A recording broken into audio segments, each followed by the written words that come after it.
This is Jocko Podcast number 80 with Echo Charles and me, Jocko Willink. Good evening, Echo. Good evening. Takizo lay among the corpses. There were thousands of them. The whole world's gone crazy, he thought dimly.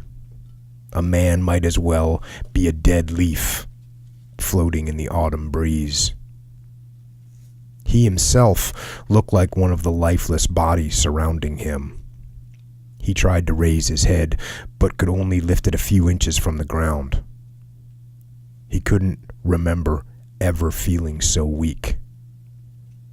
How long have I been here? He wondered. Flies came buzzing about his head. He wanted to brush them away, but he couldn't even muster the energy to raise his arm. It was stiff, almost brittle like the rest of his body.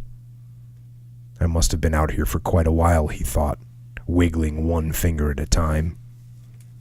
Little did he know he was wounded, with 2 bullets lodged firmly in his thigh. Low, dark clouds shifted ominously across the sky. The night before, sometime between midnight and dawn, a blinding rain had drenched the plain of Segikahara.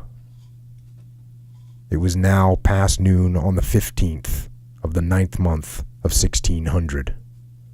Though the typhoon had passed, now and then fresh torrents of rain would fall on the corpses and on Takizo's upturned face. Each time it came, he'd open and close his mouth like a fish trying to drink in the droplets. It's like the water they wipe a dying man's lips with, he reflected, savoring each bit of moisture. His head was numb, his thoughts the fleeting shadows of delirium. His side had lost. He knew that much. Kobayawaka Hideki, supposedly an ally, had been secretly in league with the Eastern Army. And when he turned on Ishida Mitsusari's troops at twilight, the tide of the battle turned too. He then attacked the armies of other commanders, Yukida, Shimazu, and Konishi.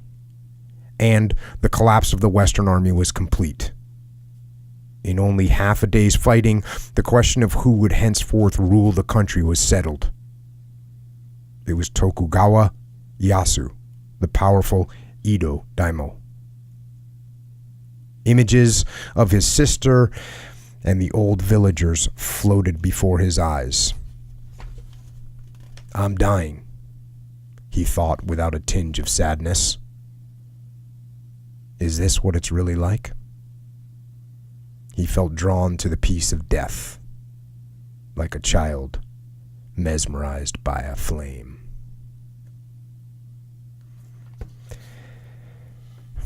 And that right there is the opening of the novel called Musashi by Eiji Yokishiwa. And it's a giant novel, and it's about the life of Miyamoto Musashi, the Japanese swordsman from the late 1500s and early 1600s, and he's probably the most famous swordsman from Japan. And I apologize for my pronunciation of Japanese names. I'll have to work on that. But Musashi, which is a book we are going to cover. We're not covering it today. We're going to cover it in podcast 100. That was decided upon when Tim Ferriss came on the podcast. We're going to cover the novel Musashi. And again, Musashi was a swordsman, probably the most famous Japanese swordsman. He was born into a samurai family around 1584. And there's a lot of questions around his upbringing. But the reports are that his father was a very tough and demanding samurai, and then at some point around age 10, his father was either killed or something else happened, and he basically disappeared. Now, Musashi fought his first duel at age 13 against a grown man who he killed. by throwing him to the ground and then beating him with a bakken, which is basically a wooden sword. And he fought multiple battles defending the Toyotomi clan, which is who he was aligned with, and he continued to fight these duels, amassing more than 60 wins. Now, some of these duels are to the death. Some of them aren't. They actually agree upon what they're going to do before they fight. And he won all the ones that he participated in. And his most famous duel was against a guy named Kojiro, also known as Ganryu. And he was the biggest rival of Musashi. And they were both at the time when they fought like the most famous and feared swordsmen in Japan. And then after that, he went back. I mean, he was a warrior. So he went back. He continued in combat. He had a few more duels after that. And most of that, his life and how that went up until that final duel is portrayed in this book. And it's historical fiction, right? There's not that much truly known about his life. And so this book that's written by E.G. Yoshikawa, it's a huge book. And like I said, we're going to cover it on podcast 100. And when we cover it, by the way, spoiler alert. That's why we've been telling people since podcast number 50, because the book has one of the most astounding endings of any book. And this 1,000-page book, it all builds towards this final ending, which is literally on the last 2 pages. Like the ending happens and then it's over. And it's awesome and it's worth it. But before we cover that book, I thought it would be smart to cover 2 things that Musashi actually wrote himself. So after that duel, that famous duel with Kojiro, he became a retainer for some royals, and he was, basically a warrior on staff. And as he got older, he ended up writing, the first thing he wrote was a book called The Book of Five Rings, which is really famous. Everybody knows it.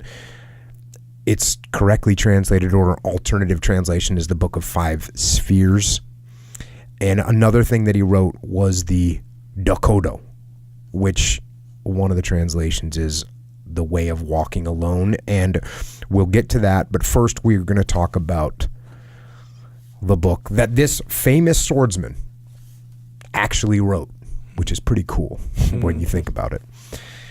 So let's dive in to the Book of Five Rings. Go into the book. I've set my mind on the science of martial arts since my youth long ago. I was 13 years old when I had my first duel. On that occasion, I won over my opponent, a martial artist named Arima Kihi of the New School of Accuracy. You like that? You like that?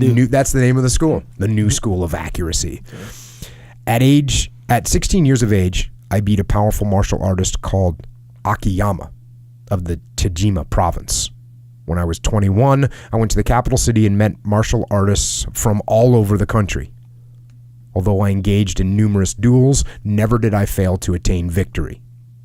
After that, I traveled from province to province, meeting martial artists of the various schools. Although I dueled more than 60 times, never once did I lose. That all took place between the time I was 13 years old and the time I was 29. When I had passed the age of 30 and reflected on my experiences, I realized that I had not been victorious because of consummate attainment of martial arts. Interesting statement. He's like, I wasn't victorious because of my supreme martial arts. Perhaps it was because I had an inherent skill for the science and had not deviated from natural principles. It may also been due to the shortcomings in the martial arts of other schools. In any case, I subsequently practiced day and night in order to attain an even deeper principle, and spontaneously came upon the science of martial arts. I was about 50 years old at that time. So looking back, and I feel the same way. When I look back at my military career, I think of all the things that I could do so much better now. If I would have had to write Extreme Ownership when I was a task unit commander, I wouldn't have been able to put together because I didn't have all that knowledge. I couldn't see it. And so I had to actually go through it and then look back and reflect on it, and then I understand my own lessons better. And they actually become more clear to me, with every day that goes by. I understand a deeper principle of what I originally thought worked, and I understand them more clearly. Since then, I have passed the time with no science into which to inquire, trusting in the advantage of military science as I turned it into the sciences of all arts and skills. I have no teacher in anything. So he's taken what he learned from the military and from martial sciences, and he just applies it to everything. He doesn't have any other sciences. Don't need them. Now, in composing this book, I have not borrowed the old sayings of Buddhism or Confucianism, nor do I make use of old stories from military records or books on military science. Again, I love this. He doesn't quote other things. He's not pulling quotes and using them. He's using his own words. With heaven and canon for mirrors, I take up the brush and begin to write at 4 a.m. on the night of the 10th of the 10th month, 1643. I had to include that because clearly he's up before the enemy. Even though he's a retired soldier, 50 years old, he's older than that, 1643. He's quite on a bit. He's up early and he's writing this stuff down. And again, it's amazing. You can sit here and read what he wrote in 1643. Back to the book. Martial arts are the warrior's way of life. Commanders in particular should practice these arts, and soldiers must know this way of life.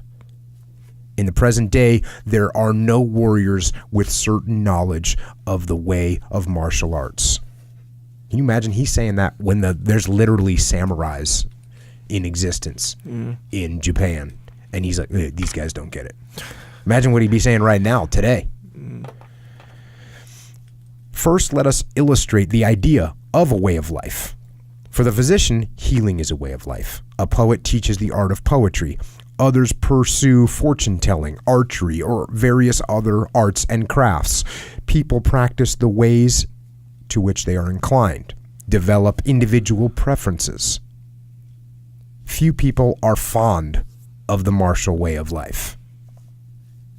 First of all, the way of warriors means familiarity with both cultural and martial arts. Even if they are clumsy at this, individual warriors should strengthen their own martial arts as much as is practical in their circumstances. So he does say that a bunch. You've got to be familiar with all, obviously he's focused on martial arts, but you've got to be familiar with the cultural arts as well.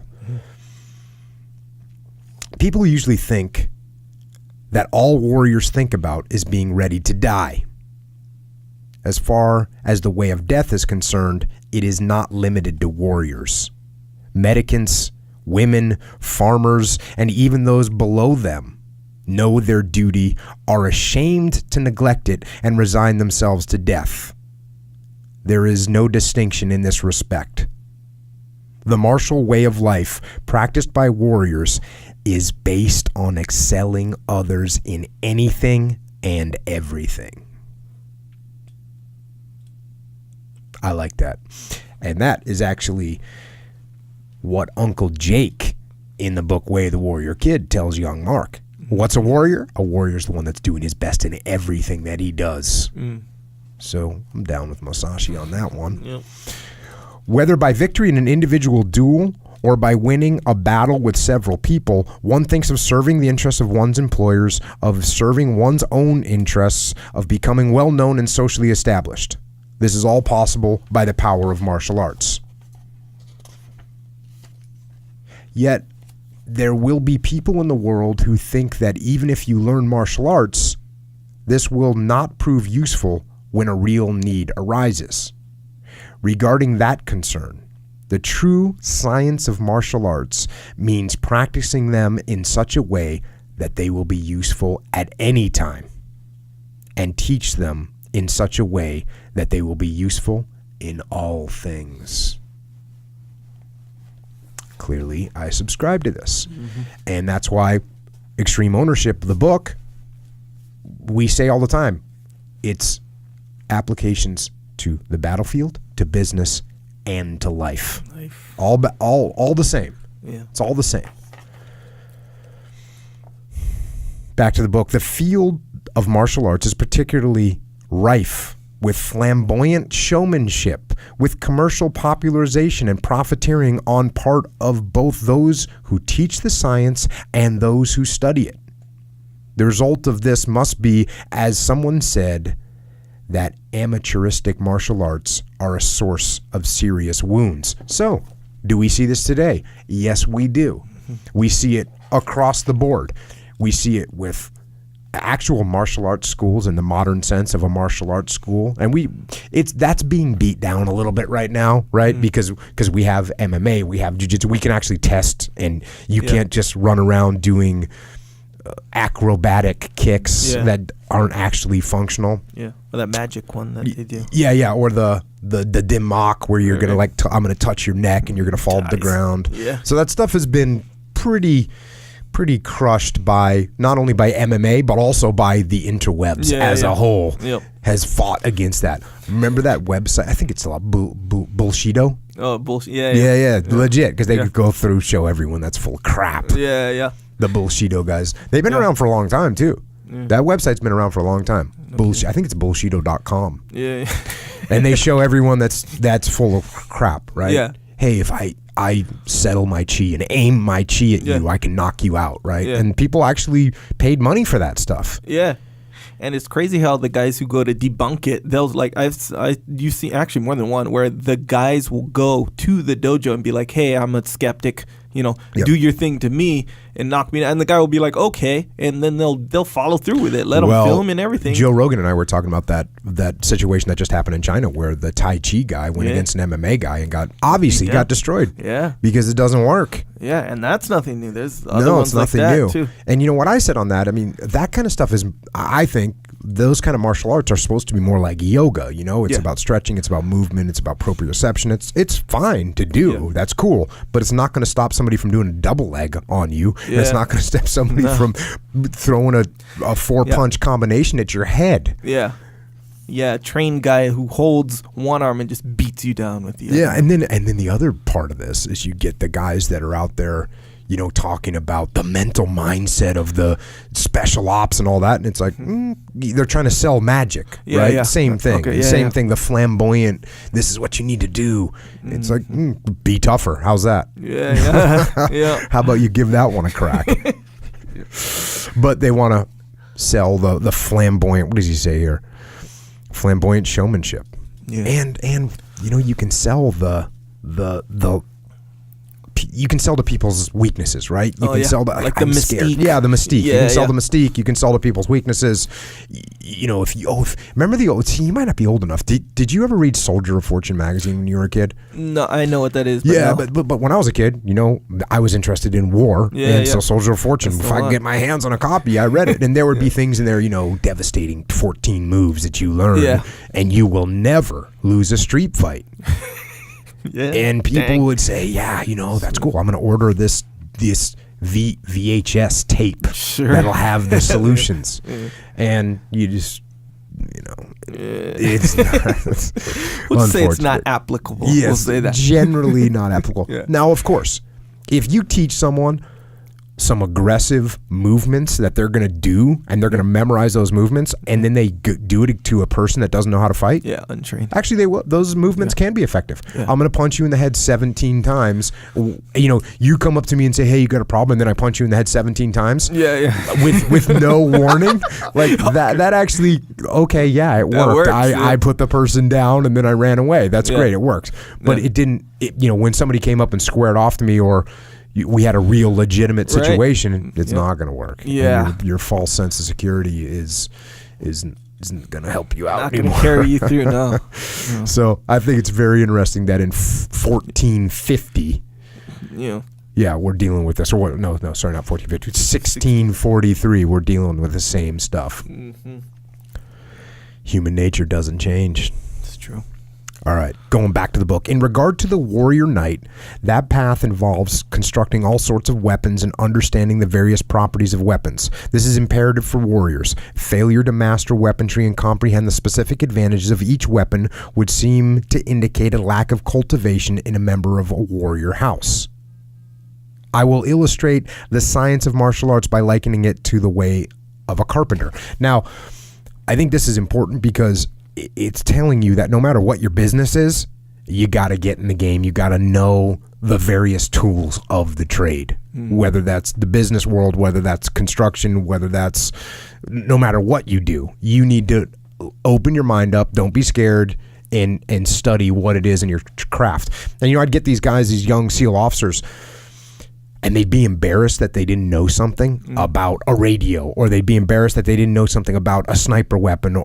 And I would just say, look, when you don't know something, you go up to the sniper and you say, hey man, can you give me a familiarization on that weapon? Or you go up to the radio man and say, hey, can you teach me how to program this radio? Because I don't know how to do it.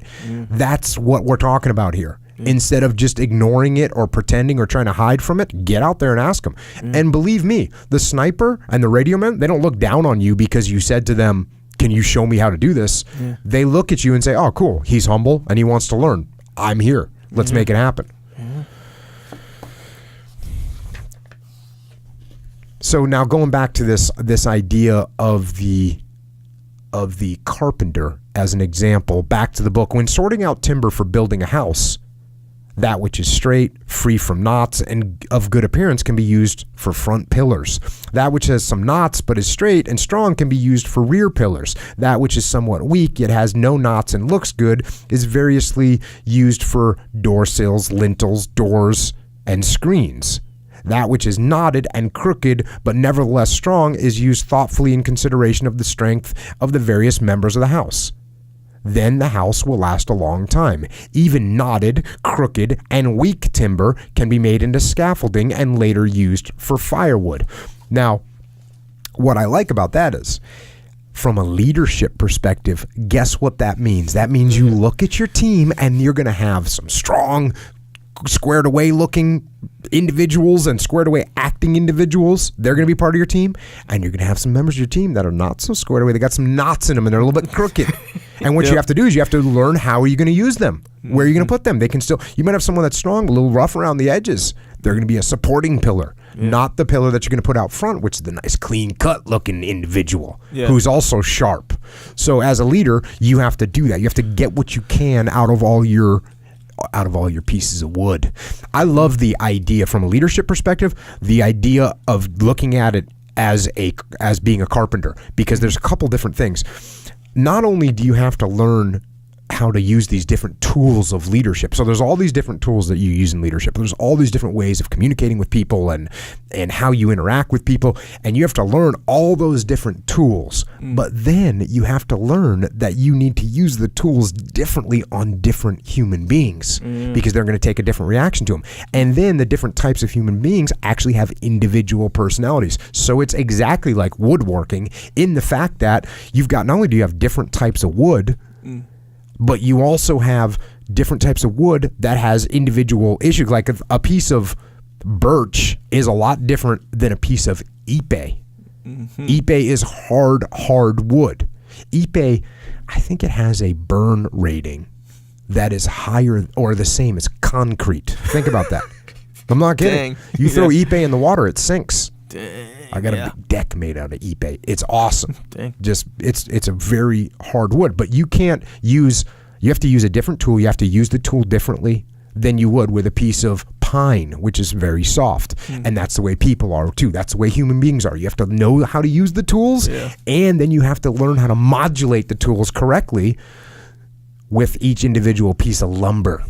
Yeah, you see that a lot in like team sports, like in football, for example. You get a guy he doesn't know how to do anything. You can't teach him. He's I don't know whatever, but he has a hard head, and he's just down for the cause. That's it. It's like dang, seemingly useless. You put him on special teams. You put him on the kickoff. There you go. And you make him a wedge breaker. There you are. Boom. Best wedge breaker in the game. Yeah. Get some exactly. Back to the book. Speaking in terms of carpentry, soldiers sharpen their own tools, make various useful implements, and keep them in their utility boxes.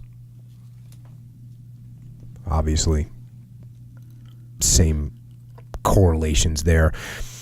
Back to the book. I have written this book in 5 scrolls entitled Earth, Water, Fire, Wind, and Emptiness. And this is... The true science cannot be attained just by mastery of swordsmanship alone. So you got to get more.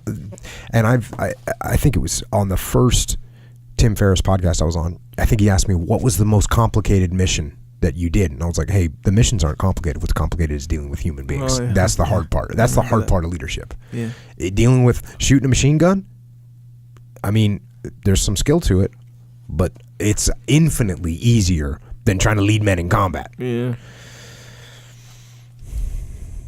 Back to the book. The way to do battle is the same whether it is a battle between one individual and another or a battle between one army and another.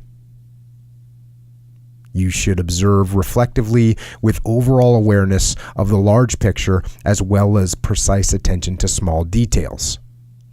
The large scale is easy to see, the small scale is hard to see. To be specific, it is impossible to reverse the direction of a large group of people all at once, while the small scale is hard to know because in the case of an individual, there's just one will involved and changes can be made quickly. This should be given careful consideration. So you can see a big group when they're trying to turn, you can know. But with this one individual, you're not really 100% sure what they're thinking. Then he talks a lot about this. He talks a lot about the elevation and how you have to step back and look at things from different perspectives. And also, I'm going to make this note right now. He's got these little lines at the end of so many of his paragraphs, like this one. This should be given careful consideration. He says those kind of things a lot. And I'm not going to do all of them, but I'm definitely going to give enough to give the feeling of the book, which is very instructional in the way it's talking to you, which I dig. Back to the book.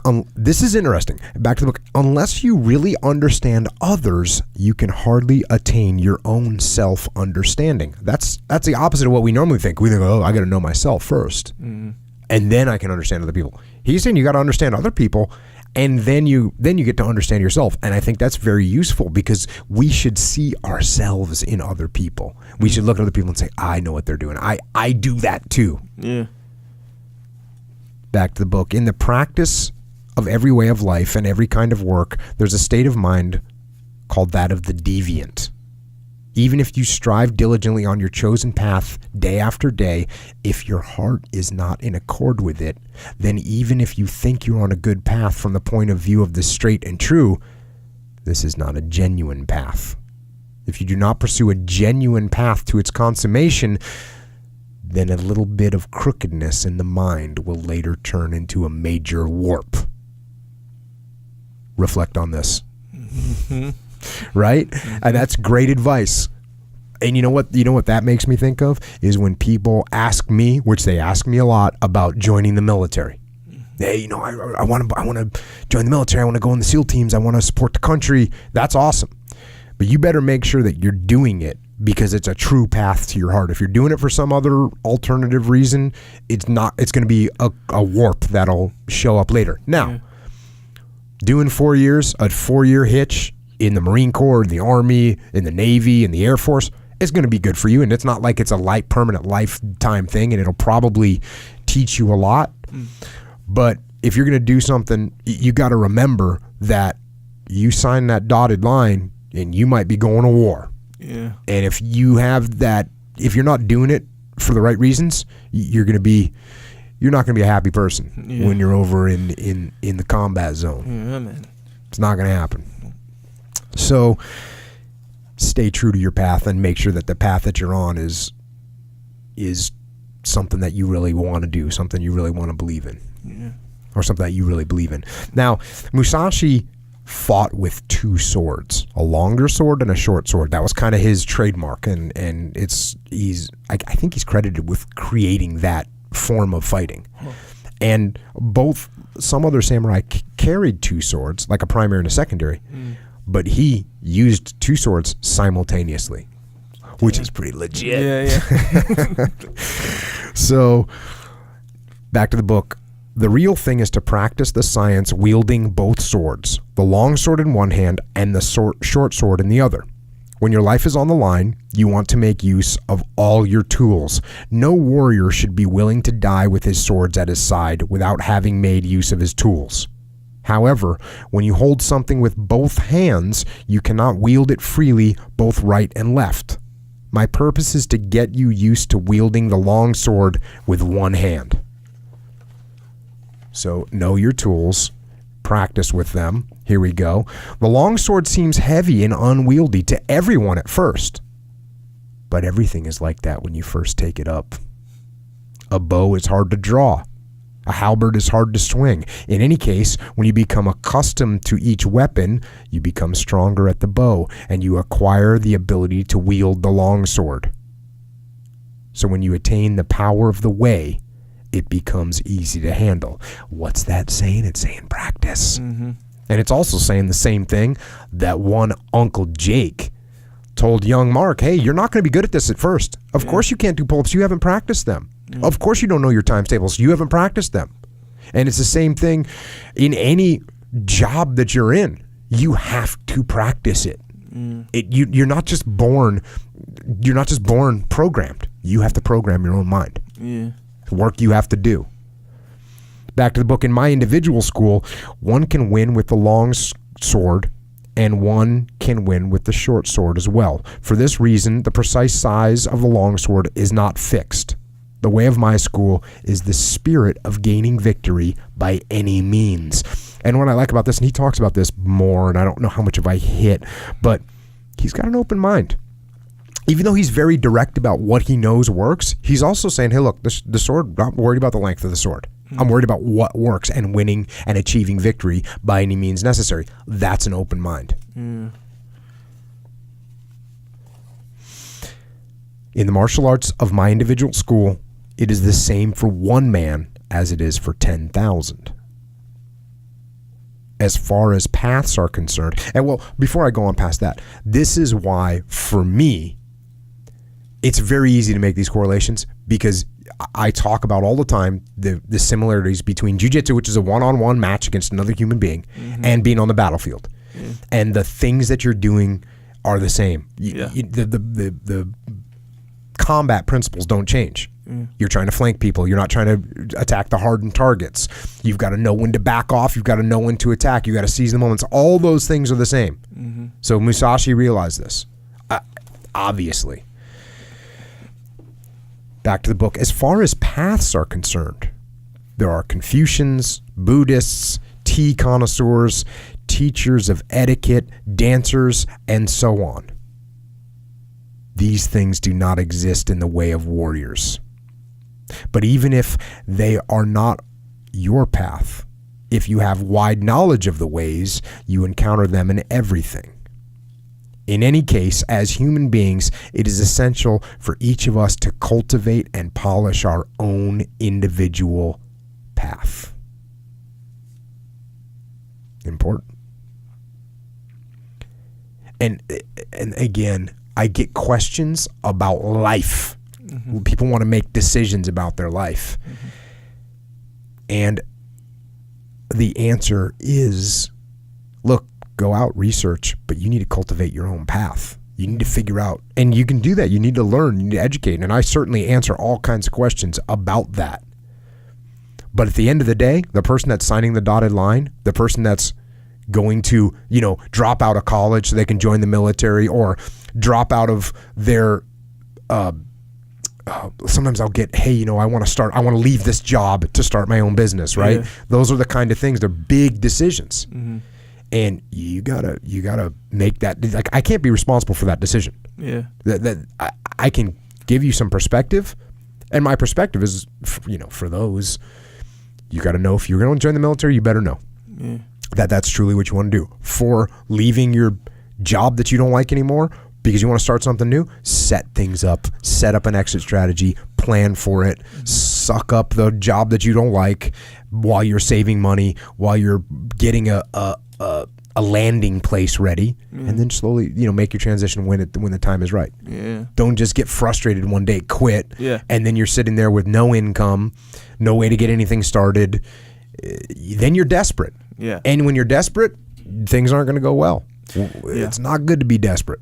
Yeah, and you hear that romantic story where, this guy did that. He was tired of his job, so he just up and quit, and then he got desperate, and he bounced back and all this stuff. Yeah, and what's that bias that you get where the only people that you hear about are the ones that actually pulled it off? Availability, Yeah, availability bias. Yeah. So that's what happens. We only hear about this guy that quit his job and started this thing in his garage, and now he's a billionaire. Yeah, that's cool, but there's a lot of people that never made it out the garage.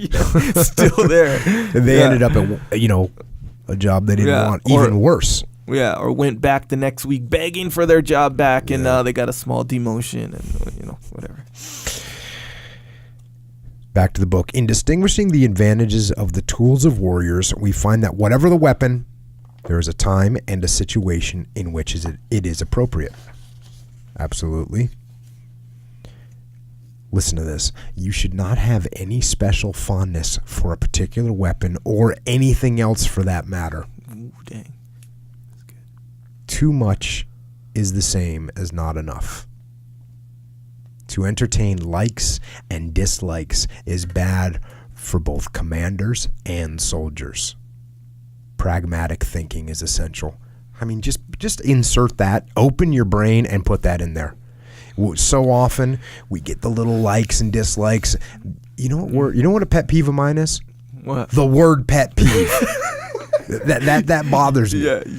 And there's nothing. I saw Charlie Plum this past week. Yeah. And I was telling him about that. One of the biggest things that I took away from sitting and talking to him was that whole idea that if you do something that annoys me, it's my fault. Yeah. It's my fault for being guilty. annoyed. Yeah. No, it's my fault for being annoyed, and I need to get fixed. Yeah. So if I have a pet peeve that Echo flittles his pen around, that's not your fault. That's my fault. Yeah. I need to get over it. Yeah. As long as the pen's not clicking. If it's clicking, then it's our problem. Right. But that's so important. And to think about this, we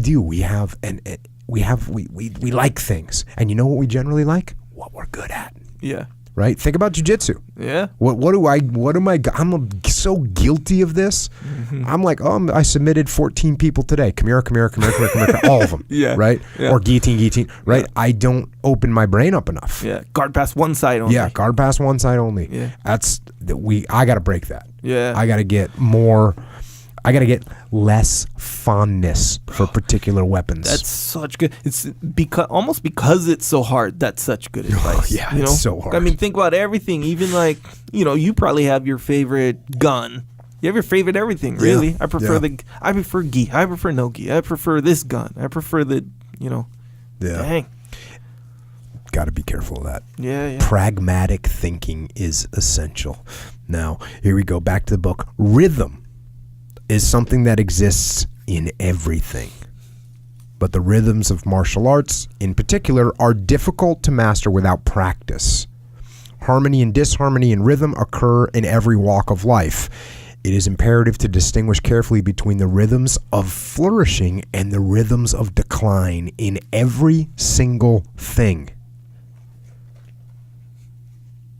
The way to win in a battle, according to military science, is to know the rhythms of the specific opponents and use rhythms that your opponents do not expect, producing formless rhythms from rhythms of wisdom. And this is just so classic. And you think about it on the battlefield, this is what maneuver warfare is, right? This is tempo. They talk about it in terms of tempo. When Brian Stan was on, he's talking about maintaining that tempo. And then what you need to do is you need to maintain the faster tempo than your enemy can maintain. And when you can maintain that tempo, or you disrupt the tempo, or you disrupt their tempo, that's how you're going to achieve victory. Obviously, it's the same thing in jiu-jitsu. Yeah. I'm keeping you, I'm pressing one side. Boom, I disrupt. I go the other side. Boom, I just passed your guard. Yeah. I break your tempo.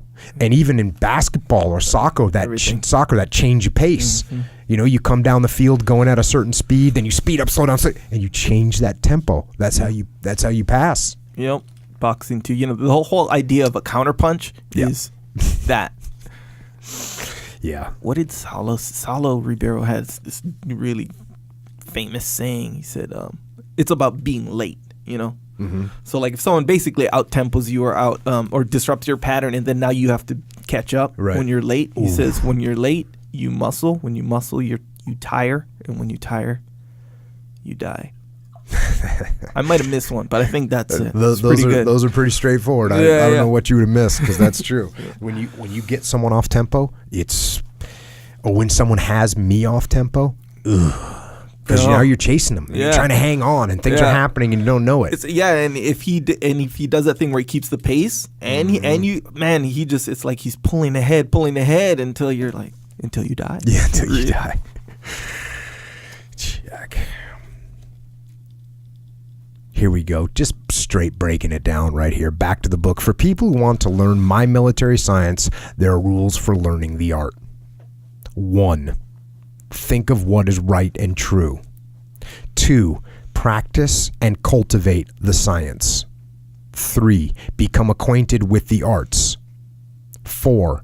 Know the principles of the crafts. 5. Understand the harm and benefit in everything. 6. Learn to see everything accurately. 7.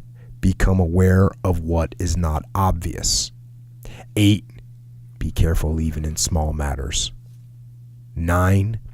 Do not do anything useless. If everyone could just do 9, not do anything useless.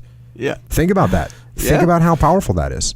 Think how much useless stuff that we do, and it's useless. It's not helping us. Yeah, that's what we were talking about. I don't know, maybe last time, a few weeks ago, about distraction. That's really what it is. Distraction. It's useless. But stop those. A couple of these.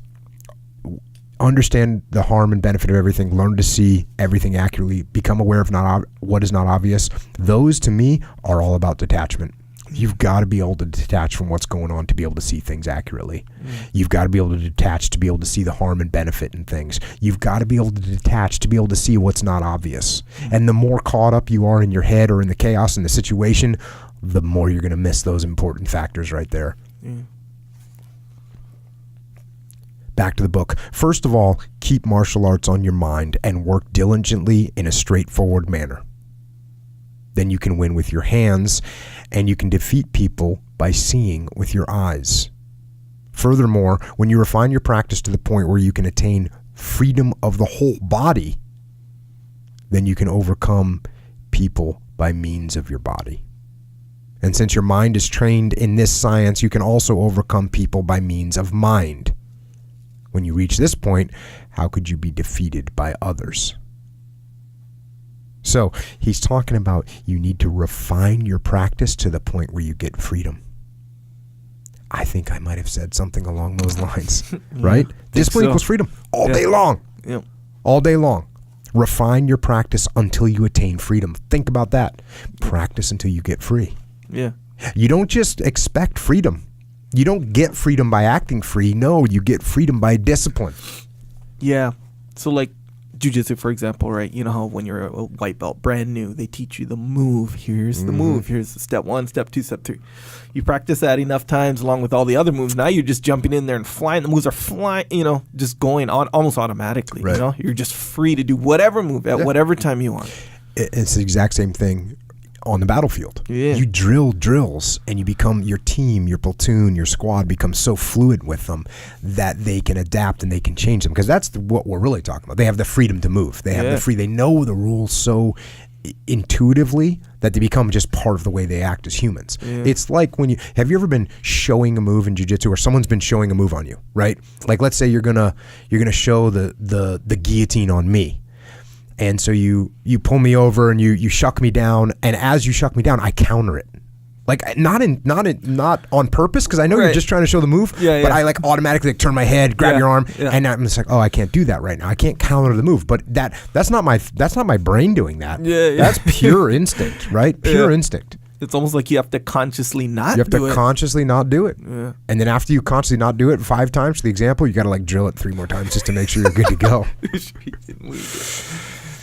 Here we go. Back to the book. It is by no means possible for me to write down this science precisely as I understand it in my heart. So what that means to me is what I talk about a lot is that we look at different sources for the same information.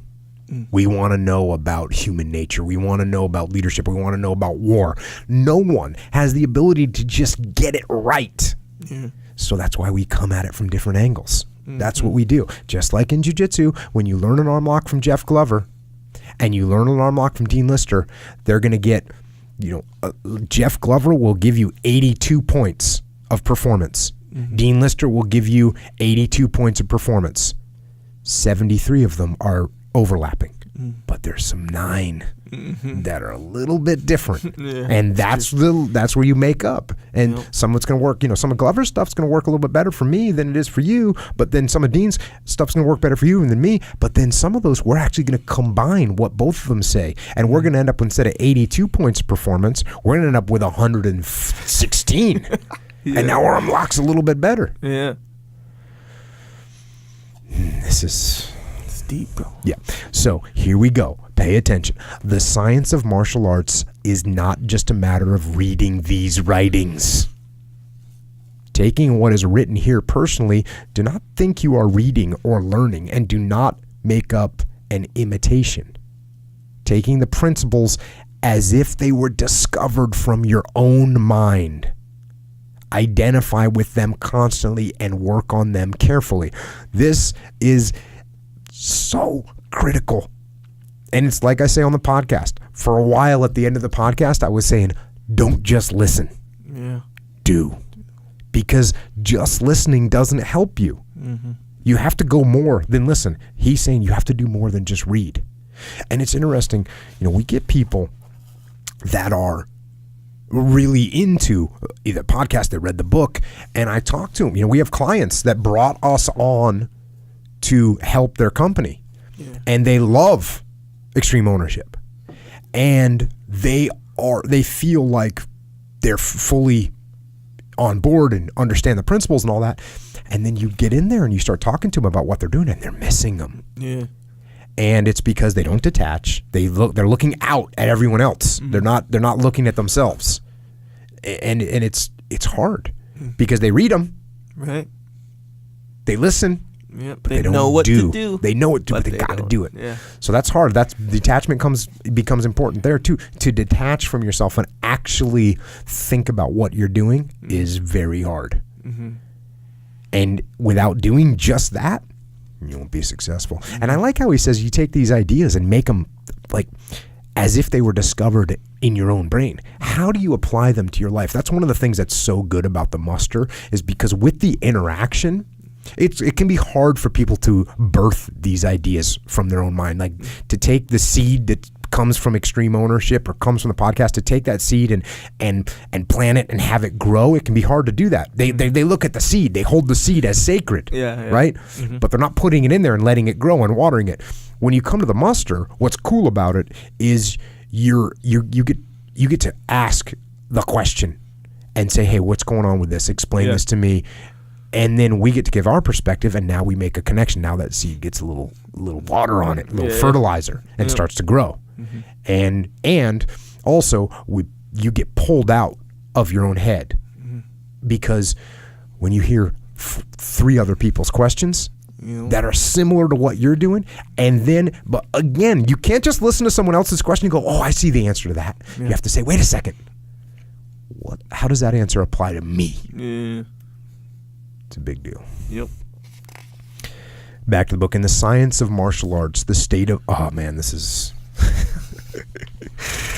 Here we go. In the science of martial arts, the state of mind should remain the same as normal. In ordinary circumstances, as well as when practicing martial arts, let there be no change at all. With the mind open and direct, neither tense nor lax, centering the mind so that there is no imbalance.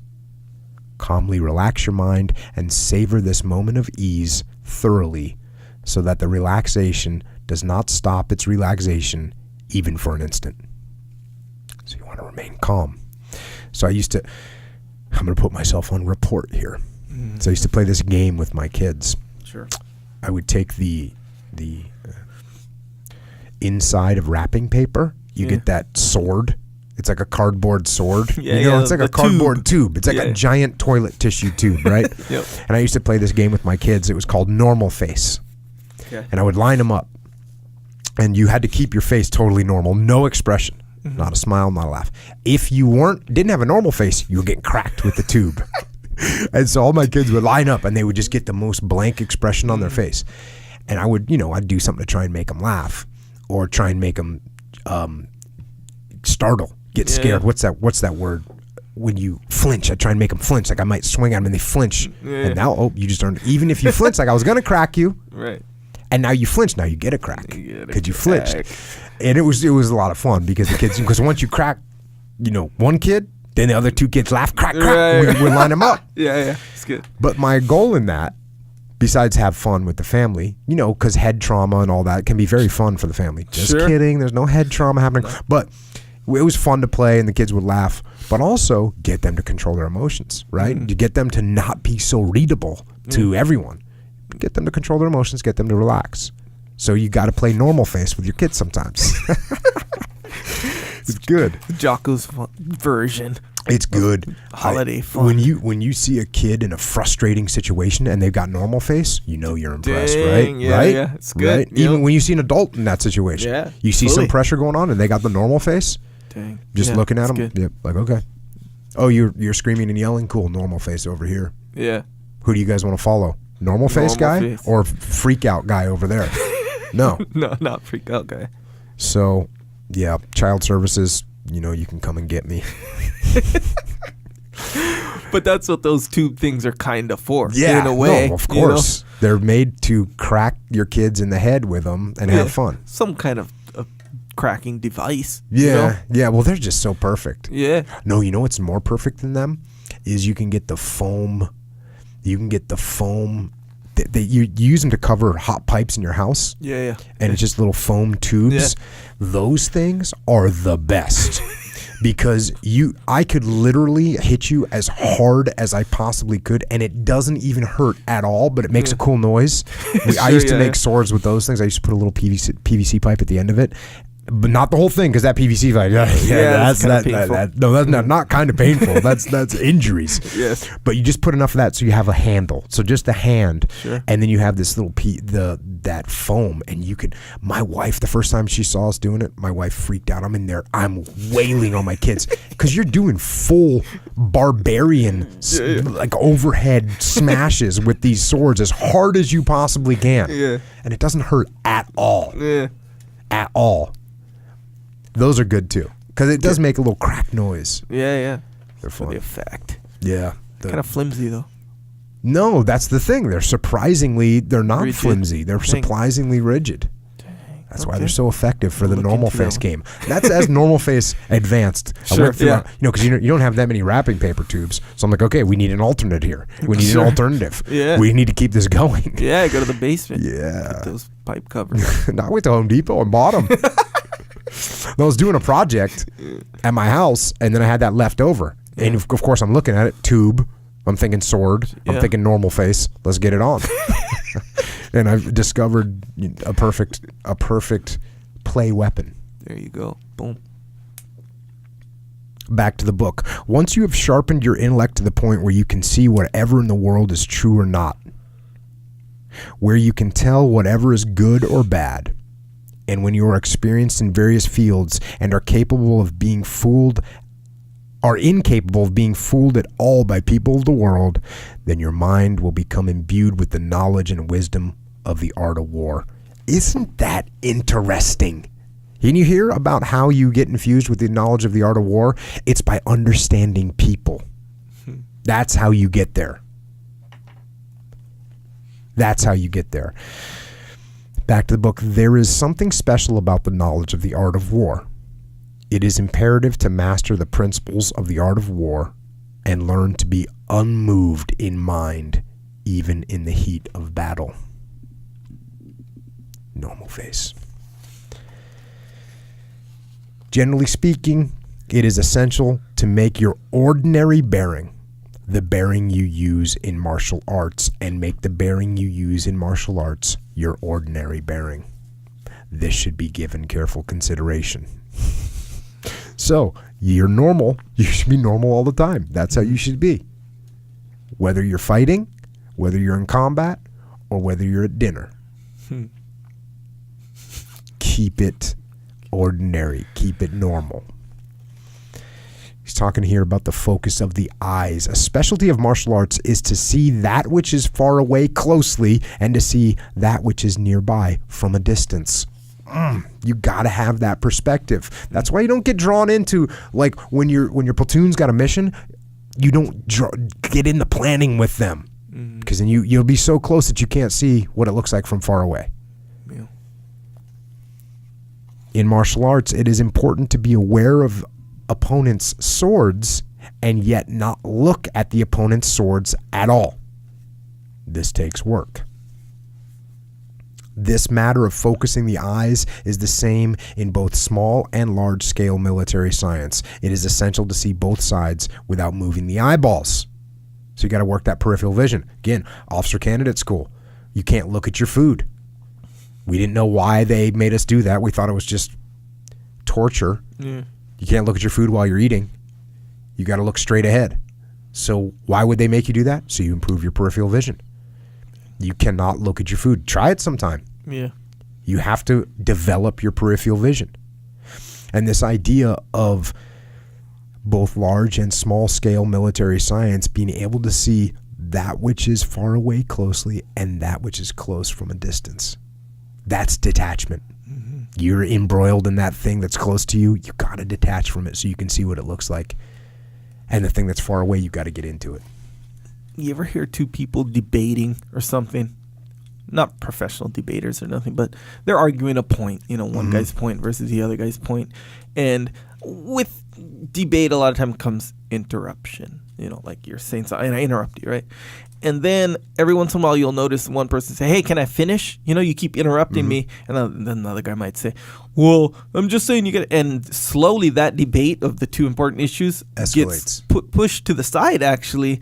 And the debate becomes whether or not they justified or justifiably interrupted the other person. So it's now about the interruption. That's like, how you say, don't focus in on these little details that come about in a big situation. Yeah. Well, what's really crazy is they have news programs. I'll see like a clip of a news program, and it's basically 3 or 4 panelists all talking at the same time. Yeah. It's the most ridiculous thing ever.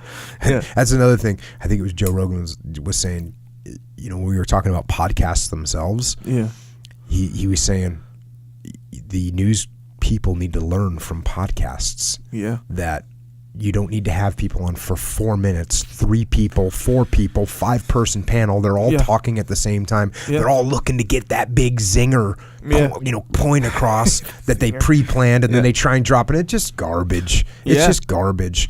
Listen to a 2.5-hour podcast about a subject so you can hear people's actual knowledgeable and thoughtful comments about it. Yeah. That to me makes a lot more sense. Yeah, even on those 4-minute deals where there's 4 or 5 people on there, even if they don't interrupt each other or talk over each other, like one person can talk for what? A minute? Yeah. No, it's weird. I've done, thing? I've done a decent amount of television interviews.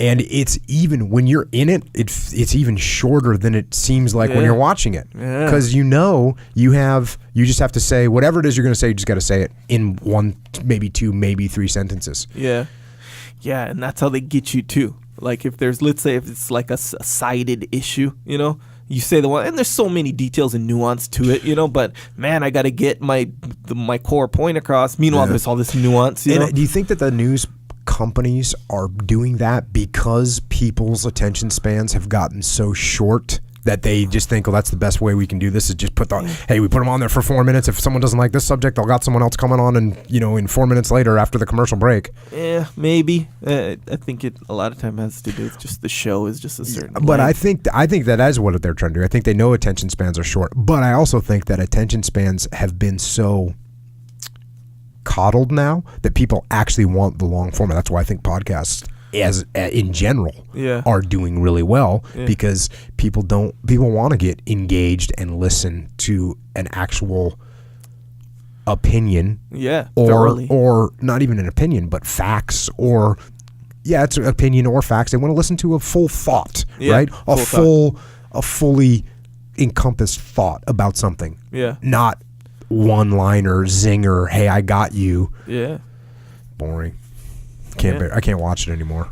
Yeah, sometimes when you're watching surfing, sure, you want to see a guy shred, for a second or two or whatever, but sometimes you just want to sit back and watch the waves. That's true, I guess. Yeah. All day. Well, it is true that if you watch a surf movie, the better surf movies, they have, they show the guys in the morning. They're getting in the car. You're kind of with them, right? Right. As opposed to just boom, it hits you. Hit the lip, get barreled, get barreled. Exactly. Like those are cool, Yeah, but if you want to, and I think a lot of people, they want to sit down. They want to see these guys shaping boards.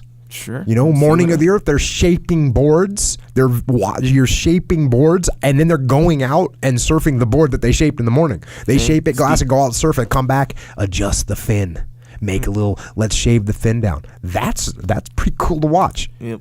Is it cool to watch people do 360s and 540s? Yeah, it's cool. Yeah. But I want something a little bit more developed. Yep. That's actually the key right there. Something developed. Yeah. You can't watch someone doing the same shape for a long time. You want to see the full developed thought, like how you put it. Yes. You watch North Shore? Ever watch that show? Yeah, you watched that show. Was that a TV show? No. It was a movie. It was a movie. Okay, it was a movie. Then there was a TV show. This is about the Arizona surfer. Yeah. Man. He was a Rick surf tank or whatever, and Arizona wins. Rick Kane goes to North Shore, Oahu, Hawaii. Learns to surf all over again. Technically, big waves, the culture, all this stuff. Not as accurate as maybe it could have been, but a fun watch nonetheless. We'll have to cue that one up. I think my son watches that and they get all the funny lines out of it. Yeah, man. Turtle, dope. I'll take your word for it on that one. All right. Back to the book. In wielding the long sword. Oh, this is good. In wielding the long sword, the thumb and forefinger grip lightly. The middle finger grips neither tightly nor loosely, while the fourth and little fingers grip tightly. There should be no slackness in the hand. The long sword should be taken up with the thought that it is something for killing opponents. Let there be no change in your grip, even when slashing opponents. Make your grip such that your hand does not flinch. When you strike an opponent's sword, block it or pin it down, your thumb and forefinger alone should change somewhat, but in any case, you should grip your sword with the thought of killing. Your grip when cutting something to test your blade and your grip when slashing in combat should be no different. Gripping the sword as you would to kill a man. Generally speaking, fixation and binding are to be avoided in both the sword and the hand. Fixation is the way to death. Fluidity is the way to life. This is something that should be well understood. So, not only you have normal face and normal bearing, your grip has got to remain the same no matter what. You train how you fight. You're just maintaining the same grip. And then this idea of fixing and binding and being stationary and stagnant is the way to death. Yeah. And being fluid and open in the mind and in the way you present and the way you fight. That's the way to life. Is that how like Tim Kennedy mentioned dry fire? Yeah. It's kind of the same deal, right? So it's like you're pulling the trigger the same way, or whether or not there's going to be, recoil or not. The same way. Yeah. The same way. And actually, when you're shooting, they'll do this when they're training us to shoot. They'll put a dummy round in our magazine. That's not, and so then they can see if you made some reaction predicting or awaiting the kick of the gun, and that's what throws your rounds off. So they'll put a dummy round in there and they'll be watching you click, click, click, click, or boom, boom, boom, boom, boom, and then click, you jerk your trigger, and everyone knows that you just made a mistake and they can see it. Man, that's hard. Yeah, it is. It is. You get good at that. But you get good at that one. Dope. Now, this is interesting. He goes through what he calls the 5 kinds of guard, and I looked at this guard is basically the way you kind of position yourself. And he talks about the different types of guard that there are, the first technique, the second, the third, the fourth, the fifth. These are the different techniques, and they're all different positions that you hold the sword and where you prepare for your attack. And when he gets to the philosophical part of it, though, on the teaching of having a position without a position. Having a position without a position, or a guard without a guard, means that the long sword is not supposed to be kept in a fixed position. Nevertheless, since there are 5 ways of placing the sword, the guard positions must follow along. Where you hold your sword depends on your relationship to the opponent, depends on the place, and must conform to the situation. Wherever you hold it, the idea is to hold it so that it will be easy to kill the opponent. Sometimes the upper guard position is lowered a bit so that it becomes the middle position, while the middle guard position may be elevated a bit, depending on the advantage thereof, so that it becomes the upper position. At times, the lower guard position is also raised a bit to become the middle position. The two-sided guard positions may be moved somewhat toward the center, depending on where you are standing vis-a-vis your opponent, resulting in either the middle or the lower guard position. In this way, the principle is to have a guard position without a position. First of all, when you take up the sword, in any case, the idea is to kill the opponent. Even though you may catch, hit, or block an opponent's slashing sword, or tie it up, or obstruct it, all of these moves are opportunities for cutting down the opponent. So he's not trapped in this rigid mindset that this is what I have to do. He's open-minded, he's flexible. Now here we go. This must be understood. If you think of catching, think of hitting, think of blocking, think of tying up, or think of obstructing, you will thereby become unable to make the kill. It is crucial to think of everything as an opportunity to kill. This should be given careful consideration. So he's saying if you're thinking defensively, that's what you're thinking about. When you actually need to be thinking about being offensive. Even when you're defending, you need to be thinking about being offensive. Back to the book. In large-scale military science, the arraying of troops is also a matter of positioning. Every instance thereof is an opportunity to win in war. Fixation is bad. This should be worked out thoroughly. Striking down an opponent in a single beat. Among the rhythms used to strike an opponent, there is what is called a single beat. Finding a position where you can reach the opponent, realizing when the opponent has not yet determined what to do, you strike directly as fast as possible without moving your body or fixing your attention. The stroke with which you strike an opponent before he has thought of whether to pull back, parry, or strike is called a single beat. So that's you can see that the opponent's not quite prepared. They're kind of indecisive. You can see it. Boom. Be decisive. Make something happen. Go for the kill.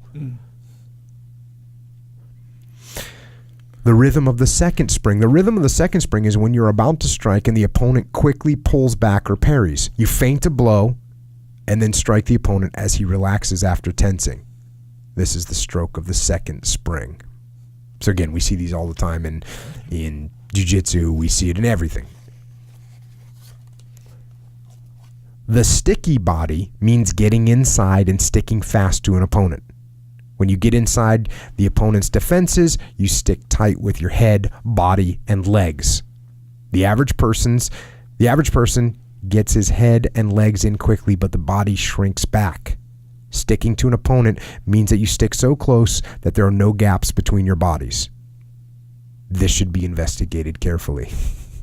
And what's really interesting about this, and of course these are both two different languages being translated, but when the Chechens fought the Russians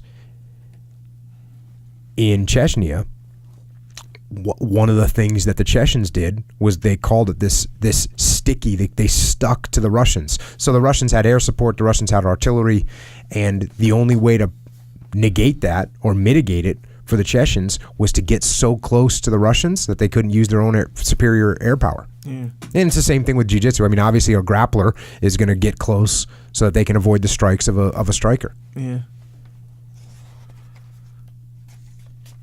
Doesn't matter. A stand against many opponents, discerning the order in which opponents attack, deal with those who press forward first.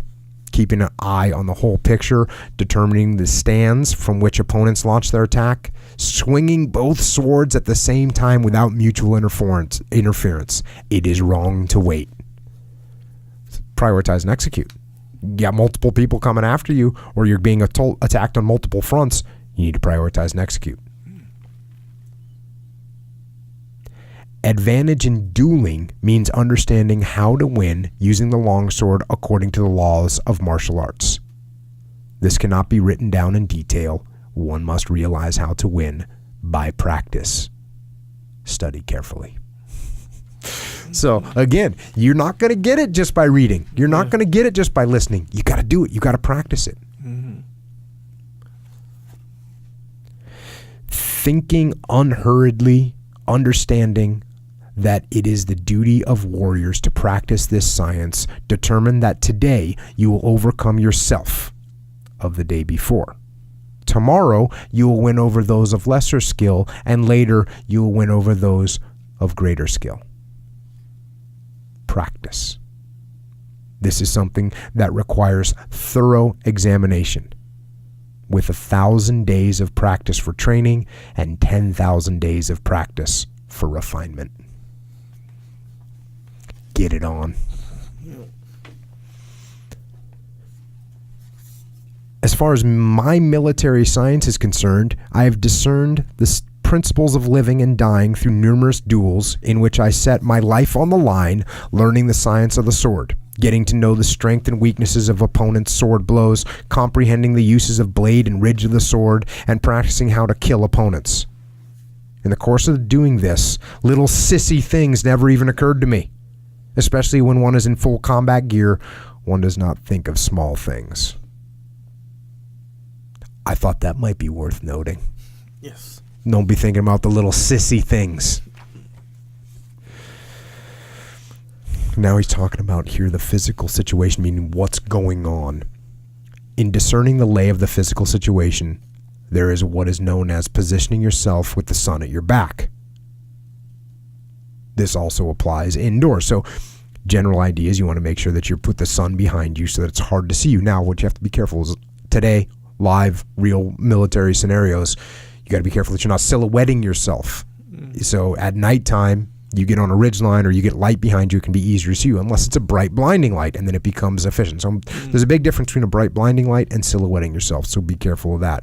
Back to the book. In order to look down on the enemy, understand that you should take your stand on the highest ground, even if it's only slightly elevated. Take the high ground, or the high ground's going to take you. 1643, same thing that I was teaching in 2009. Take the high ground. When you get opponents to an obstacle, in order to prevent them from observing the situation, press your attack without let up so they cannot look around. Again, you get someone on the ropes, gotta attack. Yeah. Gotta get them. You know what I'm saying? I do. When they're on the ropes, when they're starting to fade a little bit, you're probably starting to fade a little bit too. Right. Think about it. Yeah. If you and I are in a grappling match and we're going hard, when I see you getting tired, I'm probably getting tired too. Mm-hmm. Not time for me to rest. A lot of people, they see you getting a little bit tired. I say, oh, cool, I can take a little breather now. Yeah, it wrong requires answer. less of my effort now. Yeah, you know? Wrong answer. Yeah. Requires more effort. Yeah. I'm going to finish you off. I'm going to get the kill. Yep. When you want to attack, you remain calm and quiet. Then get the jump on your opponent by attacking suddenly and quickly. You can preempt by being outwardly powerful and swift while inwardly leaving reserves. You can also get the jump by stealing your mind to the utmost, accelerating your pace a bit, and making a violent attack the instant you get up close to the opponent.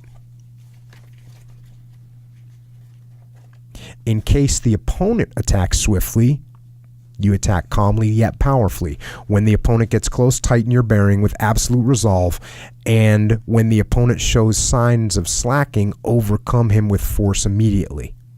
Then again, when an opponent attacks calmly and quietly, accelerate your own attack slightly, with your body lightly buoyant. When the opponent gets close, clash once, and then adapting to his condition, overcome him forcefully. So this is what these are. And what's important about these is that understanding what's happening before you enter the situation. So let me give you an example. You hear this all the time in MMA. There's certain MMA fighters that come out of the gate blazing. And you hear all the time, oh, this guy, he knows he's got to weather the storm. Yeah. So that's exactly what, oh, you're going to attack me? I'm going to remain calm. You're going all out, going crazy, getting nuts even. Yeah. And what am I doing? I'm just going to remain calm, just going to take the hits. I'm going to defend. I'm going to let you, and I'm going to do it with resolve. Just going to be calm, normal face, boom, we're good. Mm-hmm. And then you're going to wear yourself out, and then I'm going to attack. Yep. As opposed to, if you come out, you're all nonchalant, I might come at you hard to overcome you while you're not mentally prepared for the chaos I'm going to bring to you. Yeah, in hopes that you can't weather the storm. Right. Yeah. Whenever opponents try and attack you, let them go ahead and do anything that is useless while preventing them from doing anything that is useful. This is essential to military science. That doesn't even need explanation. Yeah. Except for the fact that you see people all the time that the enemies or the competitors doing something that they don't like, it bothers them, so they make effort to stop it. Yeah. And they're just wasting their effort. Yeah. You should actually be encouraging people to waste their resources and time. Yeah. Knowing the state of affairs. In large-scale military science, knowing the state of affairs means discerning the flourishing and declining of opponents, discerning the intentions of adversary troops and perceiving their condition, clearly seeing the state of affairs, determining how to deploy your own troops so as to gain certain victory by the principles of military science, and doing battle with the knowledge of what lies ahead. Also, in individual martial arts, you determine your opponent's traditions, observe the personal character of adversaries, find out people's strengths and weaknesses, maneuver in ways contrary to opponents' expectations, determine opponents' highs and lows, ascertain rhythms in between, make the first move. This is essential. So that's leadership right there, dealing with other people. Know their character. Back to the book. If your own power of insight is strong, the state of affairs of everything will be visible to you. Once you have attained complete independent mastery of martial arts, you'll be able to figure out the minds of opponents and thus find many ways to win. This demands work. Know what's happening. You know, I like the fact that he's talking about understanding your opponent's traditions, understanding their culture is what he's talking about. Mm-hmm. You've got to understand what your opponent's culture is. Mm-hmm. At an individual level and on a social level, all of it. Mm-hmm.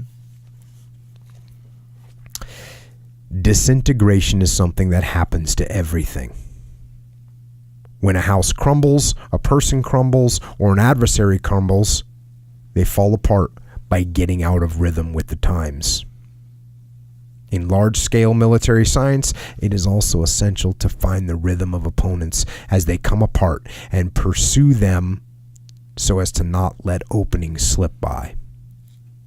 If you miss the timing of vulnerable moments, there is a likelihood of counterattack. In individual martial arts, it also happens that an adversary will get out of rhythm in combat and start to fall apart. If you let such a chance get by you, the adversary will recover and thwart you. It is essential to follow up firmly on any loss of poise on the part of an opponent to prevent him from recovering. Again, you see this in MMA all the time.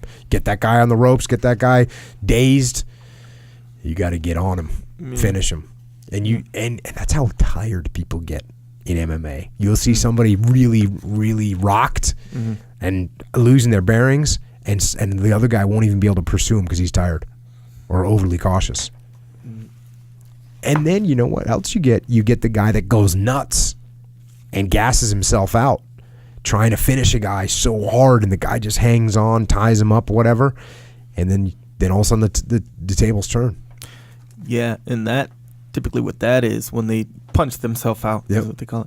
When they get too excited. Like they don't maintain the normal face. They don't maintain normal face. Yeah, got issues there. And apparently, I'm listening to this, and there is a difference between normal face and then being aggressive, in attacks, like being offensive or whatever. So that's a good. Well, you can have normal face while you're being aggressive. Yeah, that's what I mean. Right? Being aggressive doesn't mean you're losing your composure. Right. You're aggressively attacking while maintaining composure. Yeah. For sure. Yeah, so a lot of times in MMA where you see a guy, boom, he got the other guy on the ropes and he maintains, a guy getting too excited, he risks punching himself out if he doesn't connect, or if if the guy just does a good job of defending. Occasionally the guy gets just super sloppy and gets caught. Exactly right, because the guy's out of desperation, or, you ever seen that one? It was Scott, I think the guy's name is Scott. No, who was it? Tim Lytle, maybe? What's his name? I don't know. Anyway, I forget. So he gets hit in the liver, I think, and it buckles him. And you can tell, the fight's over for this guy.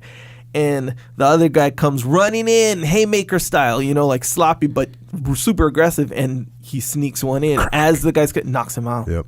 And it looked like the fight was over for that guy. He lost his composure. Yeah. He didn't maintain normal face. Nope, not at all. He was way too excited, and he got sloppy, though. He got excited face. Yes, exactly. Back to the book. Becoming the opponent means you should put yourself in an opponent's place and think from the opponent's point of view clearly. Letting go for hands is when you and an opponent are in a deadlock and no progress is being made in the fight. It means that when you think you are going to get into a deadlock, you stop right away and seize victory by taking advantage of a different approach. In large-scale military science as well, if there's total deadlock and no progress is being made, there will be a loss of personnel. It is essential to stop right away and seize victory by taking advantage of a tactic unsuspected by the enemy. In individual martial arts, also, if you think you are getting into a deadlock, then it is essential to immediately change your approach, ascertain the opponent's state, and determine how to win by means of a very different tactic. This is something you see a lot, and you see that in everything. In everything. You see it in war, you see it in jiu-jitsu, you see it in fighting, you see it in business. People, they get to a position, and there's some comfort. There's some level of comfort. If you and I lock up and you're in my half guard and you're not really going anywhere, and I'm not going anywhere, you're not going anywhere, there's a level of comfort there. Yeah. Like, why should I take risk doing something else? Right. And so we don't mind being deadlocked. Now, what's important about this is he's saying as soon as you sense it, that's got to be the hard part. As soon as you sense there's a deadlock, that's when you should make the change, because the longer I wait, the more settled it becomes and the harder it is to break out of that deadlock. Yeah. Movement is so critical. Mental, physical movement is so critical. That's why when something is going bad, like let's say you're in a public place and something's going bad, a terrorist comes in and starts screaming, shooting, you move immediately. Your instinct has got to be to move immediately. What you don't want to do is freeze, stop, hold, which is a very human instinct, right? It's a very human instinct to freeze and just take cover. Right. Now, there's shooting going on, depending on the kind of shooting. If there's heavy machine gun fire, like that, yes, you have to get down because there's bullets flying all over the place. Yeah. If the bullets are slowly going, bop, bop, bop, that means someone's taking aim and shooting. Yeah. So if you stay still, you're going to get shot. If you hear that steady pace, you go. Yeah. You go. You zigzag. You take cover. Then you bound to another position. You move as fast as you can. Yeah. That quick movement before the deadlock settles in is when you want to do it. When someone's about to, in a situation like a physical confrontation, don't let it get there. Make a move before it gets there. Yeah. Which, hopefully means you leave. You walk away. Before the guy bows up to you and starts getting in your face, you're already gone. Didn't even let it get there. Because now we're going to a situation where we're going to have to make something happen. Yeah. And that's not good. Right? It's not going to be good. Sure. Oh, yeah, I kicked this guy's ass out in the street. Yeah, that's cool. And what's the other 14 alternatives? You got stabbed. You got arrested. You broke his neck. You're in prison. There's all kinds of bad ones. Yeah. There's like one good out of 14, which is, hey, I put the guy to sleep. And even that one, what are you getting out of that? Yeah. He bled on you. Yeah. And we don't know what kind of disease this guy has. Yeah. We've talked about that before, but the bottom line is try and be aware of when things are about to get stagnant. And if you can change them then, do it then. Yeah. Ultimately, it comes down to being ready. Yeah. Yeah. And not even necessarily ready for anything specific. It just, when you get caught off guard, it's like, your mind has to explore all these options. It takes all this time, If you would have just been aware. Yeah. Awareness goes so far. Like I did that video on real martial arts, and I started off by saying, hey, the best form of self-defense is the gun. Because think about it, if you have somebody that truly is in a high threat area, you take a woman or an older person that doesn't have great physical strength and they're in a high threat area, to tell them that learning jiu-jitsu is going to be the best thing for them is wrong. Right. The best thing for them is in a high threat area, is to have a weapon, a gun. Yeah. That is the best thing to have. That truly will neutralize targets. Yep. So, but what I didn't mention in that video, which I should have, is yes, the first thing is mental awareness. The first thing is like, I'm aware of what's happening. I'm aware that I'm going into a high threat area. I'm going to go to another area. I'm going to drive around that area. That's I see bad things going on my side of the street. I'm going to walk across the street and avoid it. Yeah. Early enough that I don't look like a victim. Because if a perpetrator sees you or a predator sees that you're avoiding them, then they think, that's the person scared. There's a target for me. Yeah, it's weak. Yeah, they're weak. That's why you got to be aware. So yes, you're 100% right. And when you walk into a building, you walk into a public place, you should be looking around. Where are the exits? Where is their cover? How fast can I get out of here? Yeah. That's what you should be doing. And if you have that predetermined, it's not even like it takes that much effort. You just have to do it. Yeah. You have to say, I'm going into a high school graduation. And I'm going to sit in a spot where I'm close to the exit in case somebody goes crazy. Because when is someone going to go crazy? We don't know. Yeah. But they do. And so if you're close to the exit, you can get out of there quickly. Or you can at least flank the perpetrator and get rounds on them before anything really bad happens. Yeah. And you just compare that to the alternative of not knowing. Right. Or, you go in and you go, this is a good seat. I'm able to see the graduation from this middle spot that has no cover and concealment anywhere around it. Yeah. And when something goes sideways, I'm going to be one of the persons trapped in the mob trying to get out of this 2 doors while someone's shooting a machine gun. Not good. No. So be aware of your surroundings is number one. And then when you see that thing happening, act quickly. You see something shady going on, move towards that exit. Yeah. Movement is so key, and being mentally prepared to make the movement, having that be a quick reaction instead of a delayed reaction, and planning your situation so that you're in a spot where you can move quickly is critical. Yeah.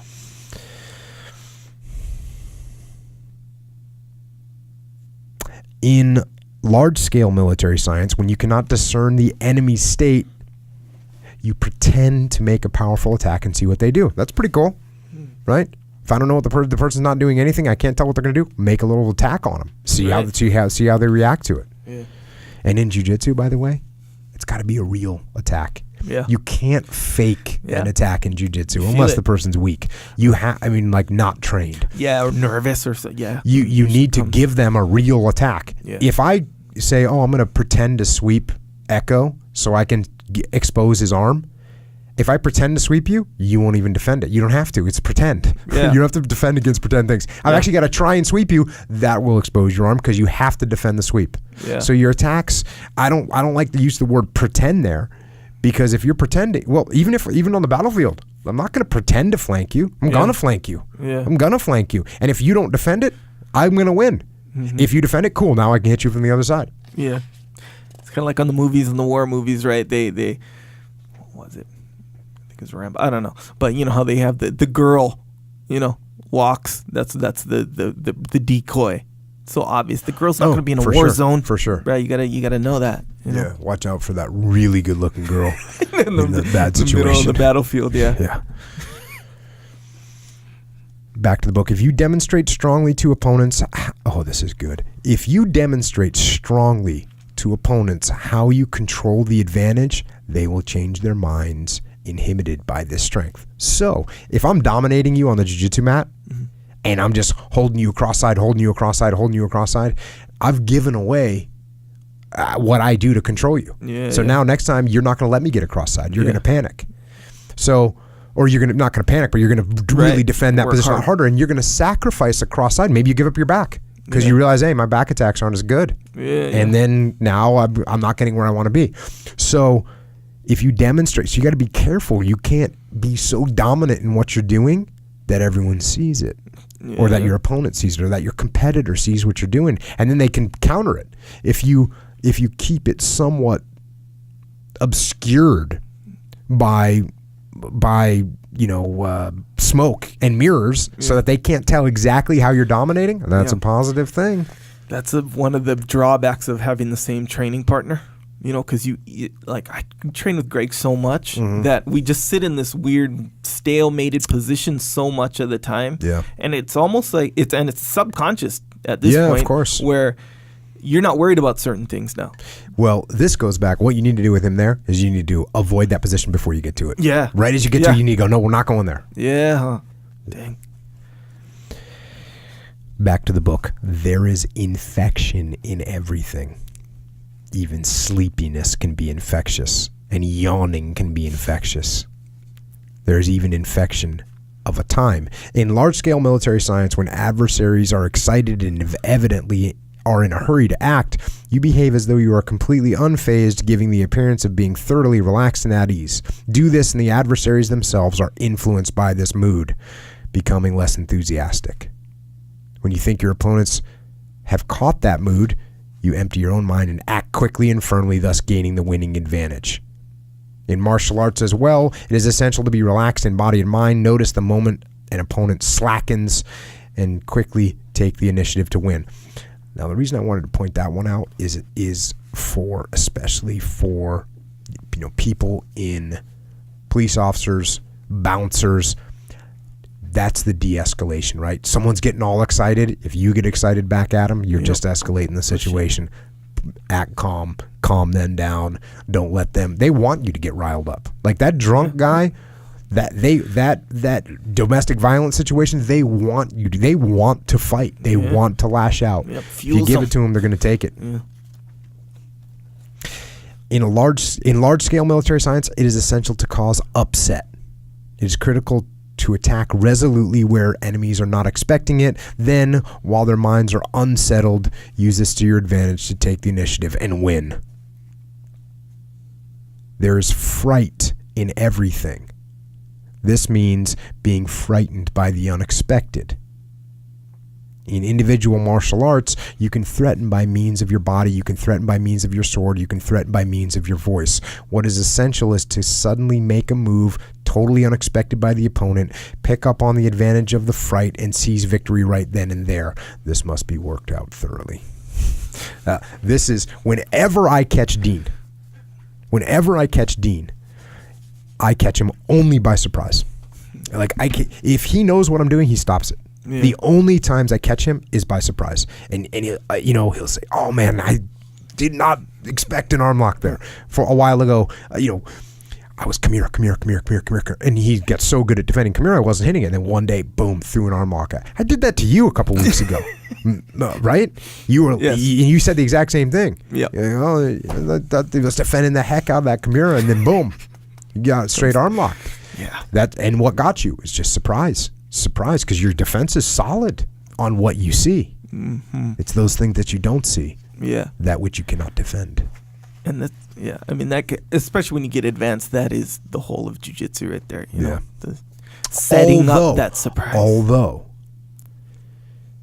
like, there's times where Dean, I know exactly what he's going to do.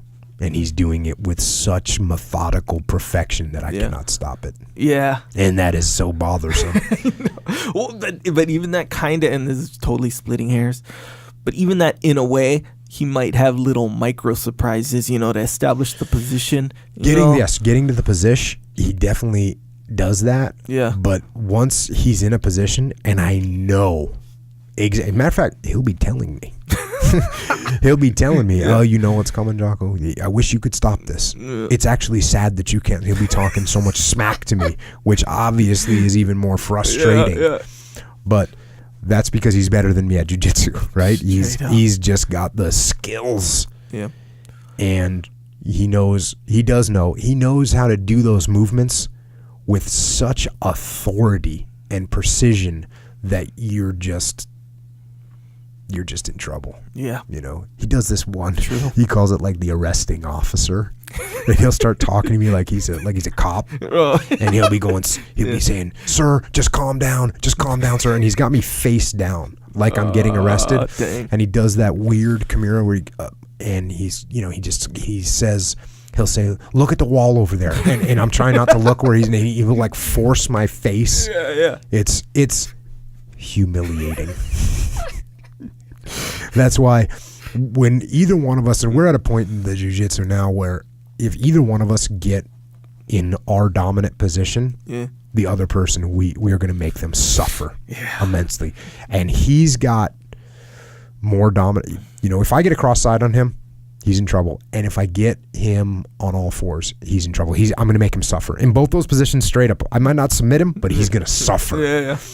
And he's got those two positions, the same thing. Like if he's a cross side on me or if I'm on all fours, he'll make me suffer. But also, he has the mount. If he mounts me, I suffer. Yeah. Brutally. Because then I'm looking at him, which is even more horrible. You know that he will literally drip sweat into my eyes purposefully. Yeah. If he's in the mount, he'll sit there and aim sweat drop coming off his nose and hit me in the eye. Yeah, that's advanced. And tell me, Chinese water torture. Like as soon as he'll mount me, he's like Chinese water. If he's sweating, if we're already warm, Chinese water torture. And I'm saying, Dean, I'm gonna kill. I'll be saying. I would say, Dean, I'm gonna kill you. I'm gonna kill you. I'm gonna kill you. Enjoy this. And then when I get him, that's what makes the jiu-jitsu so fun. The game within the game. Yeah, it's crazy. Back to the book. Flustering opponents means acting in such a way as to prevent them from having a steady mind. In large-scale military science, this means that you assess adversaries' minds on the battlefield and use the power of your knowledge of the art of war to manipulate their attention, making them think confusing thoughts about what you're going to do. It means finding a rhythm that will fluster adversaries, accurately discerning where you can win. In individual martial arts as well, you try various maneuvers according to the opportunity of the moment, making the opponent think you are now going to do this, now that, now something else, until you find the opponent starting to get flustered. And thus, you win at will. This is the essence of battle. It should be studied carefully. So clearly, flustering your opponent on the battlefield, in business, wherever you are, in conversations, you're trying to get someone, fluster them. Fluster them. Obviously, in jiu-jitsu, when you start getting flustered, you're doomed. Yeah. You're doomed. In the context of large-scale combat, mixing means that when two groups are facing off and your opponents are strong, you attack one of the opponent's flanks as if to mix with them. Then when you see the opponents crumble, you leave off and attack again where they are strong. Flanking. Always.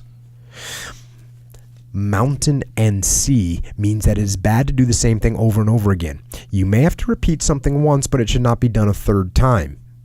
When you try something on an opponent, if it does not work the first time, you will not get any benefit out of rushing to do it again. Change your tactics abruptly, doing something completely different. If that still does not work, then try something else. Thus, the science of martial arts involves the presence of mind to act and see where the enemy is like a mountain, and act as a mountain when the enemy is like a sea.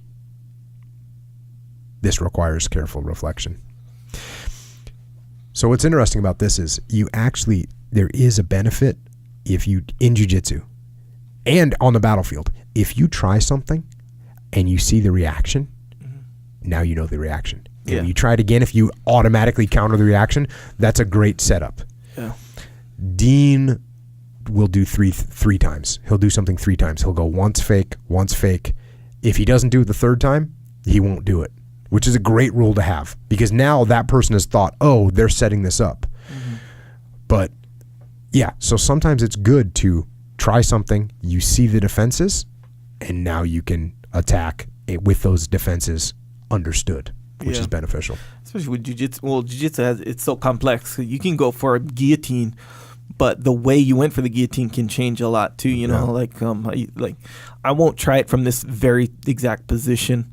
2-3 times. I'll go one, didn't work. Maybe I'll try it again. Oh, obviously didn't work. He's good at defending from there. Yeah. Maybe you'll do something else, and then come back to it. Those guys who are... you gotta, that's a great point. If I try a guillotine on you, and then I try it again, you already know it's like if I try one on you, it's tight, close, but you get out, you're defending it like crazy now. You're not even gonna let me get it again. Yeah. I gotta attack 14 other... I gotta attack multiple other things, probably around 5 or 6 other things before I come back to the guillotine, and I'm going to get it deep next time. Right. Because I know you got good defense, right? I'm going to go a little extra. Yeah, and you're going to set it up different typically. Those guys who are really good at triangles, and they'll just fly them out of anywhere. Yeah. So all that is it's the same thing where they'll go for a triangle, and sure, and you can even be like, yeah, I know this guy's good at triangles, so I'm going to defend the triangle. So you know how to defend the triangle, but you're not as good, so you're used to defending the triangle from the guard, and that's it.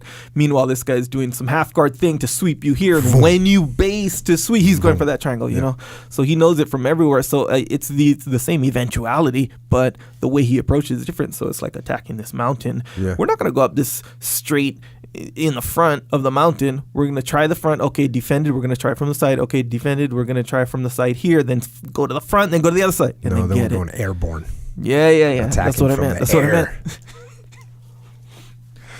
Back to the book. When fighting with enemies, if you get to feeling snarled up and are making no progress, you toss your mood away and think in your heart that you are starting everything anew. As you get the rhythm, you discern how to win. This is becoming anew. Anytime you feel tension and friction building up between yourself and others, if you change your mind that very moment, you can prevail by the advantage of radical difference. This is becoming new. So sometimes you just got to put your attitude in check, right? The reason that I thought about that in terms of from a leadership perspective, dealing with people. The minute if you and I are in a meeting and all of a sudden I start feeling that friction, I should need to recognize I'm doing something wrong. I'm creating friction. I'm not making progress. Need to start anew. Need to take a different approach. You need to realize that early when you're dealing with other human beings. The more I continue down the bad approach that wasn't working, the harder it is to back out of. So when you start sensing that bad approach, go a different direction. Yeah. When you are fighting adversaries and get to feeling snarled up in petty maneuvers, remember this rule of military science. While in the midst of the minutia, suddenly you shift to a large perspective. Changing to great or small is an intentional part of the science of the art of war. It is essential for warriors to seek this even in the ordinary consciousness of human life. This mentality is critical to military science, whether large or small scale. This concern should be given careful consideration. So, this is detachment. You have to detach. You can't get caught in the minutia, and you also can't get caught in the large scale. You have to be able to see both of them. And when you feel like you've spent too much time in one, time to back out and see the other one. When you start when you start feeling bogged down, step back. Step back. Take the large perspective. Let me ask you this: like, you're obviously well versed in a lot of like detachment. For example, do you conduct like your everyday life just is Yes. on the forefront of your mind? I mean, I'm not saying you're detached the whole time, but like you'll detach at just a split second when you have to, kind of thing. Is it that available? No, actually, I'm observing myself. The whole time, time. Yeah. Now, this is weird because sometimes people say, you don't even enjoy your life. And that's not true. You come to jiu-jitsu with me, Huge smiles. I'm having fun, right? Yeah. I'm actually so detached doing jiu-jitsu, but I'm in the Zen mindset, right? My mind's not even there. So that's very pleasurable for me. But I'm not like detached when I'm playing with my 8-year-old daughter. I'm not detached when I'm, hanging out with my family. I'm not in this big detachment mode. But if I'm dealing with one of my kids and one of my kids did something they shouldn't have done, or I'm detached then. Yes, absolutely. Yeah. Absolutely. When I'm dealing with a client and, they're having issues with something, I'm detached. You know, a client starts getting mad at another client and I'm there, I'm detached. You know, that's one of the benefits of Echelon Front is Echelon Front. When we come into work with a company, we're de facto detached. Yeah. And they're always caught up in these crazy situations. These companies, well, not all of them, but even a company that's doing well, they've got things that they don't see because they're in the fight. Yeah. They're in the tactical battlefield. They're getting after it. Yeah. They got sales they got to do. They got numbers they got to reach. They got all these things going on. They got goals. They got raises that they're doing. They got all these things happening, and they're in it. So when we come in, we are detached. It's just inherent in what we're doing. And it's very beneficial because we're detached from a leadership perspective, and that's what we're looking at. Right. So some companies might come in and they're detached, but they're not there to look at the leadership. They're there to look at the finances. Right. They're there to look at the process. You know, a lot of companies need help with their process, and that's cool. There's consulting companies that come in and look at process. There's consulting companies that come in and look at finance. We're a consulting company that comes in and looks at leadership. And what we have is we've been doing it for so long, not just in the military, in the military, in the business world, that when we come in detached, it's very obvious for us to what's happening because we've seen it before. Yeah. We've seen it before. Yeah, and but in those cases, you know, especially when you're quote unquote at work, you know, I would imagine it's easy to just boom, detach. Yeah. But like, what I'm saying is just your everyday life. You know, you talk about like with your kids or something like that. Is it easy to boom detach at a moment's notice, or is it the kind of okay I think I gotta detach now. I think I'm conditioned to the point that when things start to escalate, I automatically detach. Yeah. Like when I see something, you know, if I see, let's say, a lifeguard situation, you know, I'm down at the beach or I'm down at the ocean and I see a lifeguard situation, something happening, I instantly detach and I'm looking around, I'm seeing where positions are, I'm seeing what we can do to help. I'm instantly detached. Whereas a lot of people are not detached at all. They're, oh my God, this is happening. Right. I'm instantly detached completely. Yeah, that's the kind of situation. Or even, you know, if there's an escalation in the household of some kind, raised voices or whatever, which there's not, honestly, there's not a lot in my house. Yeah. But if there is, it's an instant detachment for me. It's an instant. When I hear my kid yelling, you know, maybe raising his voice to my wife, it's instantly, it's not, why is that kid doing? No, it's like, okay, boom, I'm detached. I'm going in to find out what's going on. Yeah. That's I think I've conditioned myself to be like that. And I think that's why I always talk about you got to have those red flags. You got to identify what it is that you do as a human that makes you realize you're escalating too. Yeah. That's what you got to watch out for. Yeah. Yeah, it really seems like that's like the goal, you know, to have it be just like how you have it. To have it conditioned into your brain that when things are escalating around you, it's a warning that flashes. You just go detach. Automatic. Detach Boom. now. That's what happens. Like, you know, we'll be walking down the street and there'll be some kind of a situation in the street. It's instant detach. It's instant. All right, what's going on? Where's the cops? Where's the cars? You know, that's all the time. Yeah. All the time. Because really the default, I think, for, you know, your average person is it's not like, okay, what's the scenario? What's the problem to be solved? How do I solve it? It's more, how do I feel about this? You know, now that we're thinking about it, I bet. So when I was training, I spent time in the training department of SEAL Team 1, training cell, when I was part of cadre. Hell yeah. And then obviously I ran the training for the West Coast SEALs when I was at Tradet. And in both, this may have really helped me because in both those situations, I was an instructor. So therefore, while we would throw these hard problems at people, I would be, once again, de facto, I am detached because I'm not in the platoon that's going through the training. So I am detached. And so I always got to see how much more you can see when you are detached. So as I learned that over the years and saw over and over again that I could, even when I was a young SEAL in cadre at SEAL Team 1, I'm sitting there as an E5 SEAL, you know, an enlisted SEAL, not in charge of anything, but I'm watching the situation unfold, and I can see what the solution is. Yeah. And the platoon chief can't see it, and he's more experienced than I am. He can't see it because he's in it. And so I would always just say, well, all I need to do is just step back, see what I used to be able to see when I was an instructor. Easy. Boom. Yeah. So I probably got to train my detachment by actually not being and participating, but watching. Be like if you sat around and watched street fights, like as a bouncer. Yeah. As a bouncer, you're sober. You're seeing it day in, day out. Eventually, as the longer that when you first became a bouncer and there was a fight, were you detached at all? No. You probably weren't. You were probably, there's a fight going on. Grab this guy. And then the more experience you got, the more level-headed you got. You can always tell a good bouncer when they, hey, they can come in, they can take control. They're not escalating themselves. They're detached. Yeah. So you probably achieved some of that as well. Yeah, fully. Yeah, so it's like it's almost like you recognize just over and over again where the beneficial position is, and it's outside. Mm-hmm. It's not inside as far as mentally. Yeah, it's outside your own head, not inside your own head. Yeah. That's good, man. That's the goal right there. It is. Yeah. Back to the book. Military science involves knowledge of the methods of other schools. Unless you know the ways of other schools, you certainly cannot understand the way of my individual school. Got to understand your enemy. Got to understand other methods. Got to understand the way other people are doing things.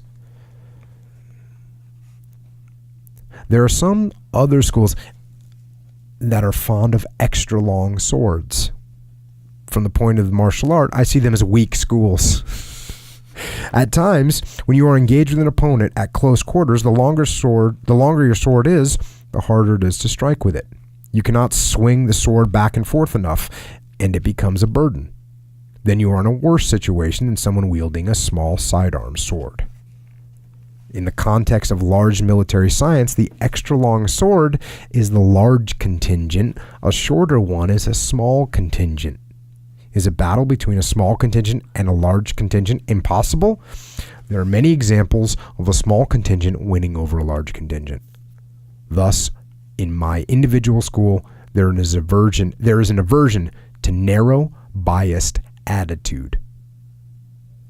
This calls for careful examination. So, yes, just like with a longer sword, the harder it is to maneuver. With a smaller sword, it's easier to maneuver. If you take a big giant element with you on the battlefield, it's harder to maneuver. If you take a smaller, in the business world, you set up your company, this large business, it's going to be less maneuverable. If you break it into smaller teams that are more maneuverable, could be very beneficial. Mm-hmm. So you should have an aversion towards biased attitudes. Back to the book. If you slash with unreasonable force when you are going to kill someone, intending to deal a powerful blow of the sword, you will not be successful. Even when you are making a test cut on a dummy or something, it is wrong to try to deliberately slash powerfully. When facing an enemy in mortal combat, nobody thinks of striking weakly or powerfully. When one thinks of killing each other, when one only thinks of killing the other, there's no sense of strength, and of course no sense of weakness. One only thinks of the death of the enemy. And I like that because obviously we see this in martial arts when somebody's trying to knock the opponent out with every swing that they take and they miss all of them because they're winding up and they're telegraphing and it just doesn't work. Mm-hmm. The way you knock someone out is by keeping your tight combos together and throwing them. Yeah. And in the business world, what I see is when people try and lead, again, it's so strange, but leaders supposed to be powerful, right? Yeah. And sometimes people lead with too much power. Yeah. And they lead with so much force that they're missing what's happening. They're missing the nuances of the people that they're leading, and they're taking away the power from the people that they're trying to lead. Yeah, is it like how they might be focusing too much on being powerful? Yeah, they might be focusing too much on being powerful. They might be focusing on too much on being the leader. Right. Yeah. Now, we get all ends of the spectrum here. Some people aren't leading enough. Right? Mm. That's horrible. Some people are leading too much, which means they're turning into a micromanager or they're overbearing and they're not getting feedback from people. So with both those, if you're trying to lead so hard, another thing that happens you see people try and do is they're chasing the target, which is something we say from shooting, where they're basically shooting where their last round went. Well, you see people that are in leadership positions, they're trying so hard to be the leader. They get feedback and they adjust, and they get feedback again, they adjust again. So they're trying so hard to do a good job that they're actually failing. They're actually failing because they're trying too hard to make people happy. They're trying too hard to adapt to what people are, the feedback that they're getting. And like, what are your principles? Okay, the principles of your leadership shouldn't change, and the principles of the goals that you're trying to accomplish, they shouldn't be changing day to day. So why would your little tactics be changing day to day? Now you're moving all over the place. So sometimes people lead too hard. Yeah. Got to be careful of that one. Careful consideration. Yes. This should be examined carefully. In the course of struggle for victory by military science, you win by disrupting others' defenses, by making moves opponents do not expect, by confusing opponents or irritating them or scaring them, sensing the pattern of the rhythm when the opponents get mixed up to seize victory. Clear. Distraction. The focus of the eyes depends on the school. There are those who fix their eyes on the opponent's swords, and there are those who fix their eyes on the opponent's hands. There are those who fix their eyes on the opponent's face, and there are those who fix their eyes on the opponent's feet, and so on. When you try to fix your eyes on some particular point, there is a sense of distraction, and this becomes what is known as an affliction in martial arts. Generally speaking, the focus of the eyes in martial arts is on the hearts and minds of the people involved. We need to understand people. We need to understand human nature to lead and to fight and to win. In my martial art, there's no change in footwork. It is just like walking along a road as usual, following the rhythm of the opponent, finding the right physical position in conditions of both hurry and calm. The stride should be orderly, without slack or excess. This is when I was a brand new SEAL, and one of my favorite awesome instructors that was he was one of the cadre when I was going through. Sure. But he's the first guy that I heard say running to your death. Yeah. But when he would move, he was he's probably one of the best shooters in the SEAL teams. As far as pistol, rifle, combat shooting, he was definitely one of the best. And when he would move through a building, he would just be moving at this steady pace. And it was just the most awesome thing. It's faster than a walk, but it's definitely not a run, and it's smooth. Yeah. And he would give us little examples of how effective it was and how you needed to move that way. And that's exactly what this reminded me of. It's like good pace, solid pace, and you just steady. Yeah. Back to the book. When you master an art or science, your performance does not appear to be fast. The performance of an expert seems relaxed, but does not leave any gaps. The actions of trained people do not seem rushed. It's like Jeff Glover, when you're watching him, the word that always comes to my mind is smooth. Yeah. And he's going fast, but it looks so smooth. Yeah. And it is fast, lightning fast, but it's so smooth. Yeah. My way of teaching martial arts is to have beginners learn and practice those techniques that are easily mastered, first teaching them the principles that they will readily understand. As for those things that their minds have a hard time reaching, I observe the understanding of the individual, subsequently teaching them deeper principles gradually, step by step. So you start teaching people things that they understand. Accordingly, in transmitting my science, I do not care for written pledges or articles of penalties. Observing the intellectual power of students, teaching them a straight path, having them abandon the bad aspects of the 5 ways or the 6 ways of martial arts, so that they naturally enter in to the real science of warriors, causing their minds to be free from doubt. This is the way I teach martial arts. Thorough training and practice are necessary. So this reminds me of all the clickbait articles that are out there that say, in fact, we made a funny video that said the one thing you need to do to change, and it was it's clickbait, because you see those all the time. I was looking at a website the other day, or a social media feed the other day from one of those websites. I counted like 14 in a row of the articles that were posted were 5 things that every CEO does. The list. 7 steps to this and 4, because those are just clickbait. People are like, oh, cool, that's cool. They've broken it down into 4 things I can easily understand. Yeah. Click, I'm going to click on that. Let's do it. And now I can achieve, whatever. That's all I need to know. I don't have to work anymore. You don't have to work, man. Just read things? the list, bro. You're good. Yep. So that's some stuff you gotta watch out for. Don't click on those things. But you know what? That's what people do. They're interested. 7 ways a Navy SEAL, blah blah blah. They did that. They've done that with some of mine. They took the dichotomy of leadership. And they made it into an article. It's like 12 things every leader, Navy SEALs, 12 things every leader needs to, characteristics or something like that. They broke it down like that. They've done that with actually quite a few things that we've done. They've changed it from, the dichotomy of leadership, which is a concept, right? It's a concept, and there are some examples of the concept. Right. But that's the one that they turned into like a cartoon, where they got me in all these weird different outfits. Have you seen that thing? They got me in like a salmon colored sports jacket. And they got me, one of them is I'm dressed like Sherlock Holmes. I'm serious. This exists. Wait, is the video? No. It's a cartoon, I guess is what you call it, but it's an article. Okay. I think it's Business Insider, and it's an article, and it's got this cartoons of me, and it's saying the 12 characteristics every leader needs to follow. Okay. But they took the dichotomy of leadership, which is a concept of which I give examples in the book of how this concept applies. But they just said, no, it's not a concept. It's these are the 12 things. See, we don't want a concept. That might be too hard to understand. Right, no one's going to click on that. Yeah. Got to click on those things. Well, in their defense, it is a more like, what do you call it? Digestible method. For sure. No, I totally understand what they're doing. And you know what?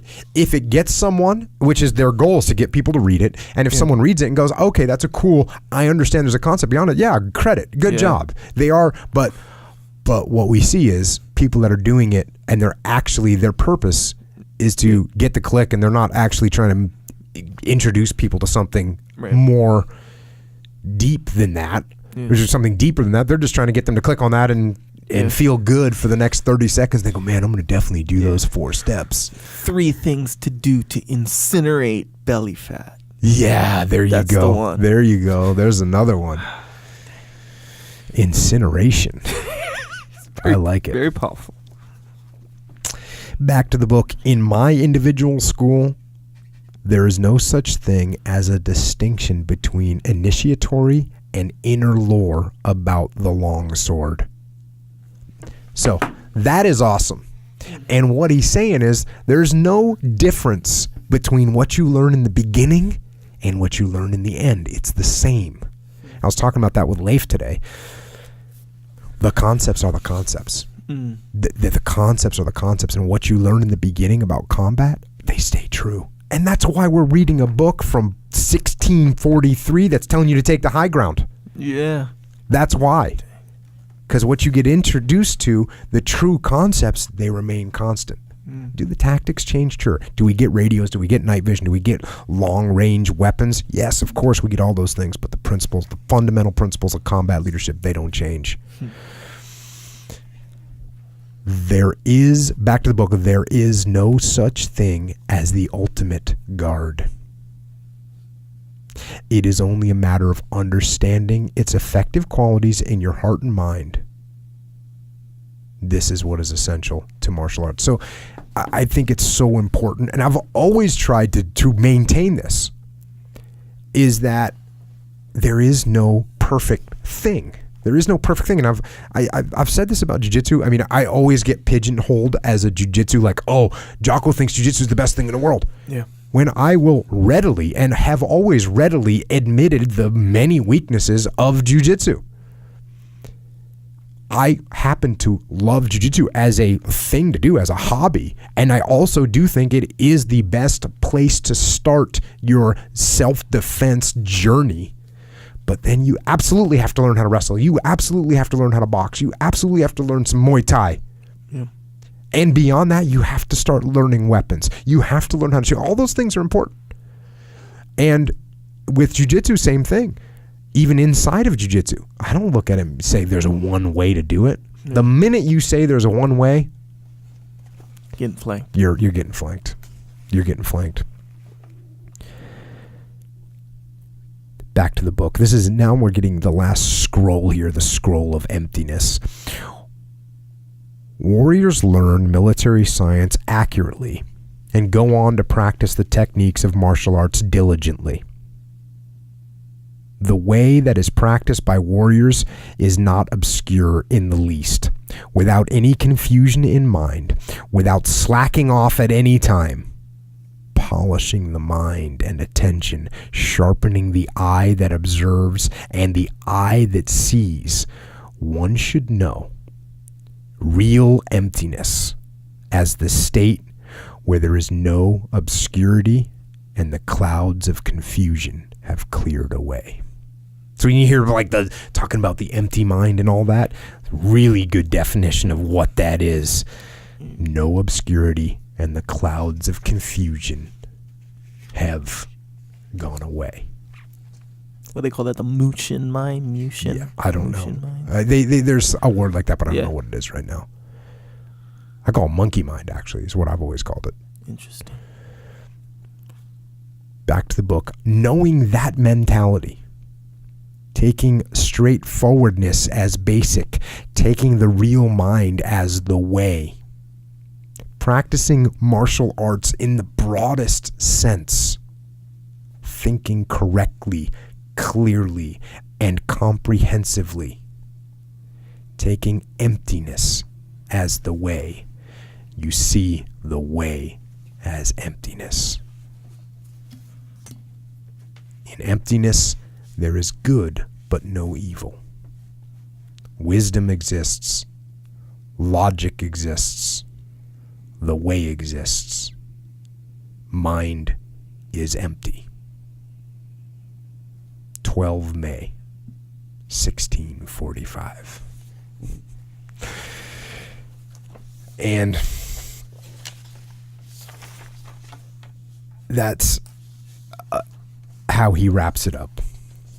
And about a month later, and about a week before he died, which was on the 13th of June, 1645, he wrote his final piece, which is called the Dakodo, which translates to the path of aloneness, or the way to go forth alone, or the way of walking alone, or the way to be followed alone. I found all those different translations. And all those titles, one thing that comes through clearly is that this is a piece about asceticism, which is a great word. And you hear it a lot in religious philosophies, and it means severe self-discipline and avoidance of all forms of indulgence. That's what asceticism is. And so here, he's got these 21 rules. These 21 rules to walk this path of aloneness. And we're going to go through them. 1, accept everything just the way it is. That's pretty simple. And it's pretty damn powerful. 2, do not seek pleasure for its own sake. 3, do not under any circumstances depend on a partial feeling. 4, think lightly of yourself and deeply of the world. That's called humility. 5, be detached from desire your whole life long. And that's hard to do. And there's one of my, if I had to pick a favorite poet besides Shakespeare, but there's another guy named William Blake who is a poet, and he was a painter, and he printed things, and I studied him in college. Didn't like a lot of stuff I studied in college, but I liked William Blake. And one of the things that when I read that line, I thought about something that William Blake had said, and this is totally contrary to that. Listen to this. Those who restrain desire do so because theirs is weak enough to be restrained. I'm not even going to take a side on that one. I'm going to let Musashi and William Blake figure that one out. I think you got to balance those two. I guess I just took a side. No, I didn't. No, I went right in the middle. Right in the middle, the balance. I'm about the balance. 6, do not regret what you have done. 7, never be jealous. Boom, by the way. 8, never let yourself be saddened by a separation. 9, resentment and complaint are appropriate neither for oneself or others. We don't like complaints around here. 10, do not let yourself be guided by the feeling of lust or love. Now, if people could obey that one, especially between the ages of 16 and 25, you solve all kinds of problems for self in your life. 11, in all things have no preferences. Think about that. Think about that. Think about of everything that you deal with on a day-to-day basis, you try and not have preferences. 12, be indifferent to where you live. That's a tough one for me. Kind of like San Diego. Yeah. Do not pursue the taste of good food. Kind of a challenging one. Yes. Maybe he wasn't he didn't around ribeyes much. But he was around sushi though, so it's I guess true. there's something. In my opinion. But I'll tell you what, the fasting thing is I've been like just getting after some fast lately. Sure. It feels so good. Yeah. It feels so good. And somebody asked me on Twitter the other day, do you ever not scratch an itch just to work on your discipline? I saw that. And I was like, oh yeah, who doesn't do that, right? But there is something cool about the fasting, the control, the discipline is pretty cool. Yeah. It's pretty cool to do. And it feels rewarding. Yeah. It feels rewarding. Every time you say, I don't really need to eat that, whatever that thing is. Yeah. But like I'm not going to die. Yeah. I can make it to, this evening when I'm going to eat a nice big dinner. Mm-hmm. There's something good about that. There's something rewarding. Yep. Yeah, in a couple of ways, for sure. That itch thing, I've done that before. Like, actually, a lot of times just to see, not because, I'm going to, see how tough I can be with not scratching the itch, but just to see, like, what's going to happen to the itch? It usually gets scratched and that's it. Like, what's going to happen, though, if I just let it go? Maybe your arm will grow and get infected. Yeah. But I found there's two different things. One thing that happens is the itch simply goes away. Yeah, it goes away. And then the other one, ultimately, they both go away. But the other one is like, it gets crazy. To the point where you get, bro, like it was a mosquito bite. Oh, yeah. Well, that's a little different. Yeah, but still, it's an itch, though. True. But the itch just gets, like, deeper, and it's crazy. But it goes away. Yeah. Discipline. 14, do not hold on to possessions you no longer need. Again, the original minimalists here. Yeah. I need to get minimalist with some of my old T-shirts. Make way for the new ones. Got those old T-shirts. No, I got old jiu-jitsu T-shirts from 1997 competition. I don't want to throw that away. They got a little sentimental meaning. I want that thing. Yeah, I just gave you a new one. Let's not get rid of that one. This is an interesting one. Number 15, do not act following customary beliefs.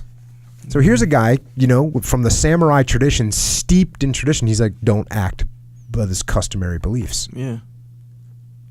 Have an open mind. Yeah.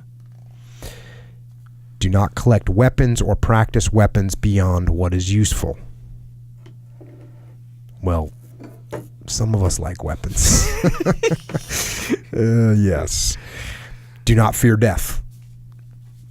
Number 17, do not fear death. That's affirmative. Number 18, do not seek to possess either goods or fiefs beyond your old age or for your old age.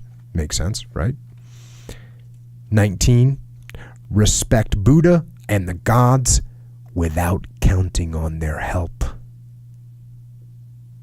Without counting on their help. Seems like a good move. Number 20.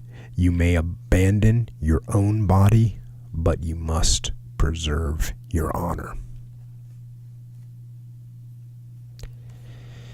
Indeed. And number 21. Never stray from the way.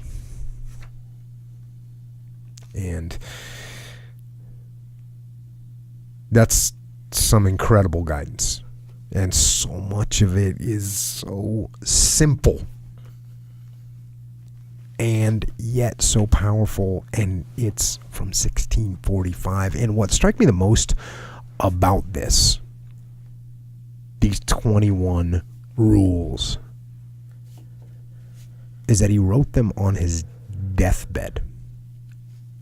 And the suspicion is he died of some kind of cancer, which had rapidly weakened him.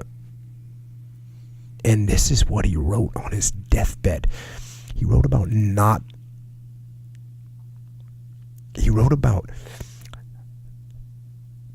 letting desires control you, but controlling your desires. He wrote not about gaining more possessions, but ridding yourself of them.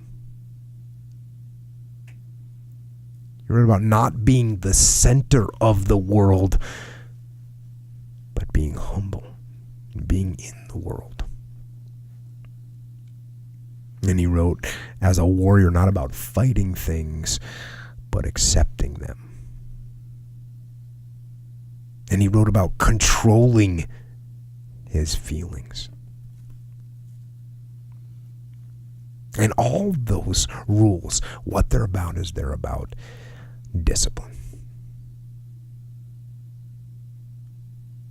Discipline. And in his final days, after this incredible life that he lived, he knew it was discipline that would set him free from those clouds of confusion.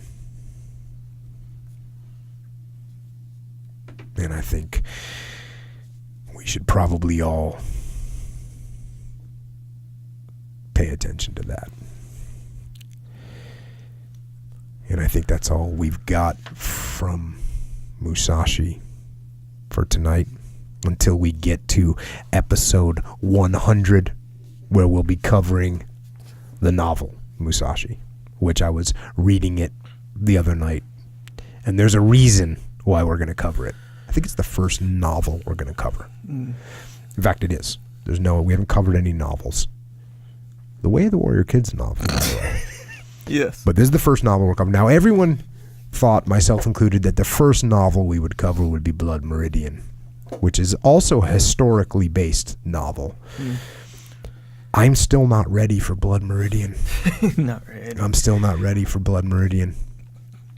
I'm reading it over and over again, little chunks of it. And it's deep. And so the first novel will be Musashi. And we're going to learn a lot from that one. And I'm going to start with the same opening we started with today. Sure. That opening is just legit, isn't it? It is. When you read that opening, the whole world's gone crazy. A man might as well be a dead leaf floating in the autumn breeze. He's laying in piles of corpses. That's how you kick off a novel. We can learn a lot. We can always learn a lot from the past. And, speaking of learning things. Sure. Is there anything that you could teach us quickly Sure. about if anyone wants to learn how to support this podcast? Yeah, of course. When you say quickly, you want me to just talk in a fast pace or keep it short? Or both? Dang. A little bit of both. I'm not trying to truncate, Right. your gig. You don't want me to rush, per se. I don't want you to rush, but I don't want to be here much longer. Don't dilly-dally. Yes, I got you.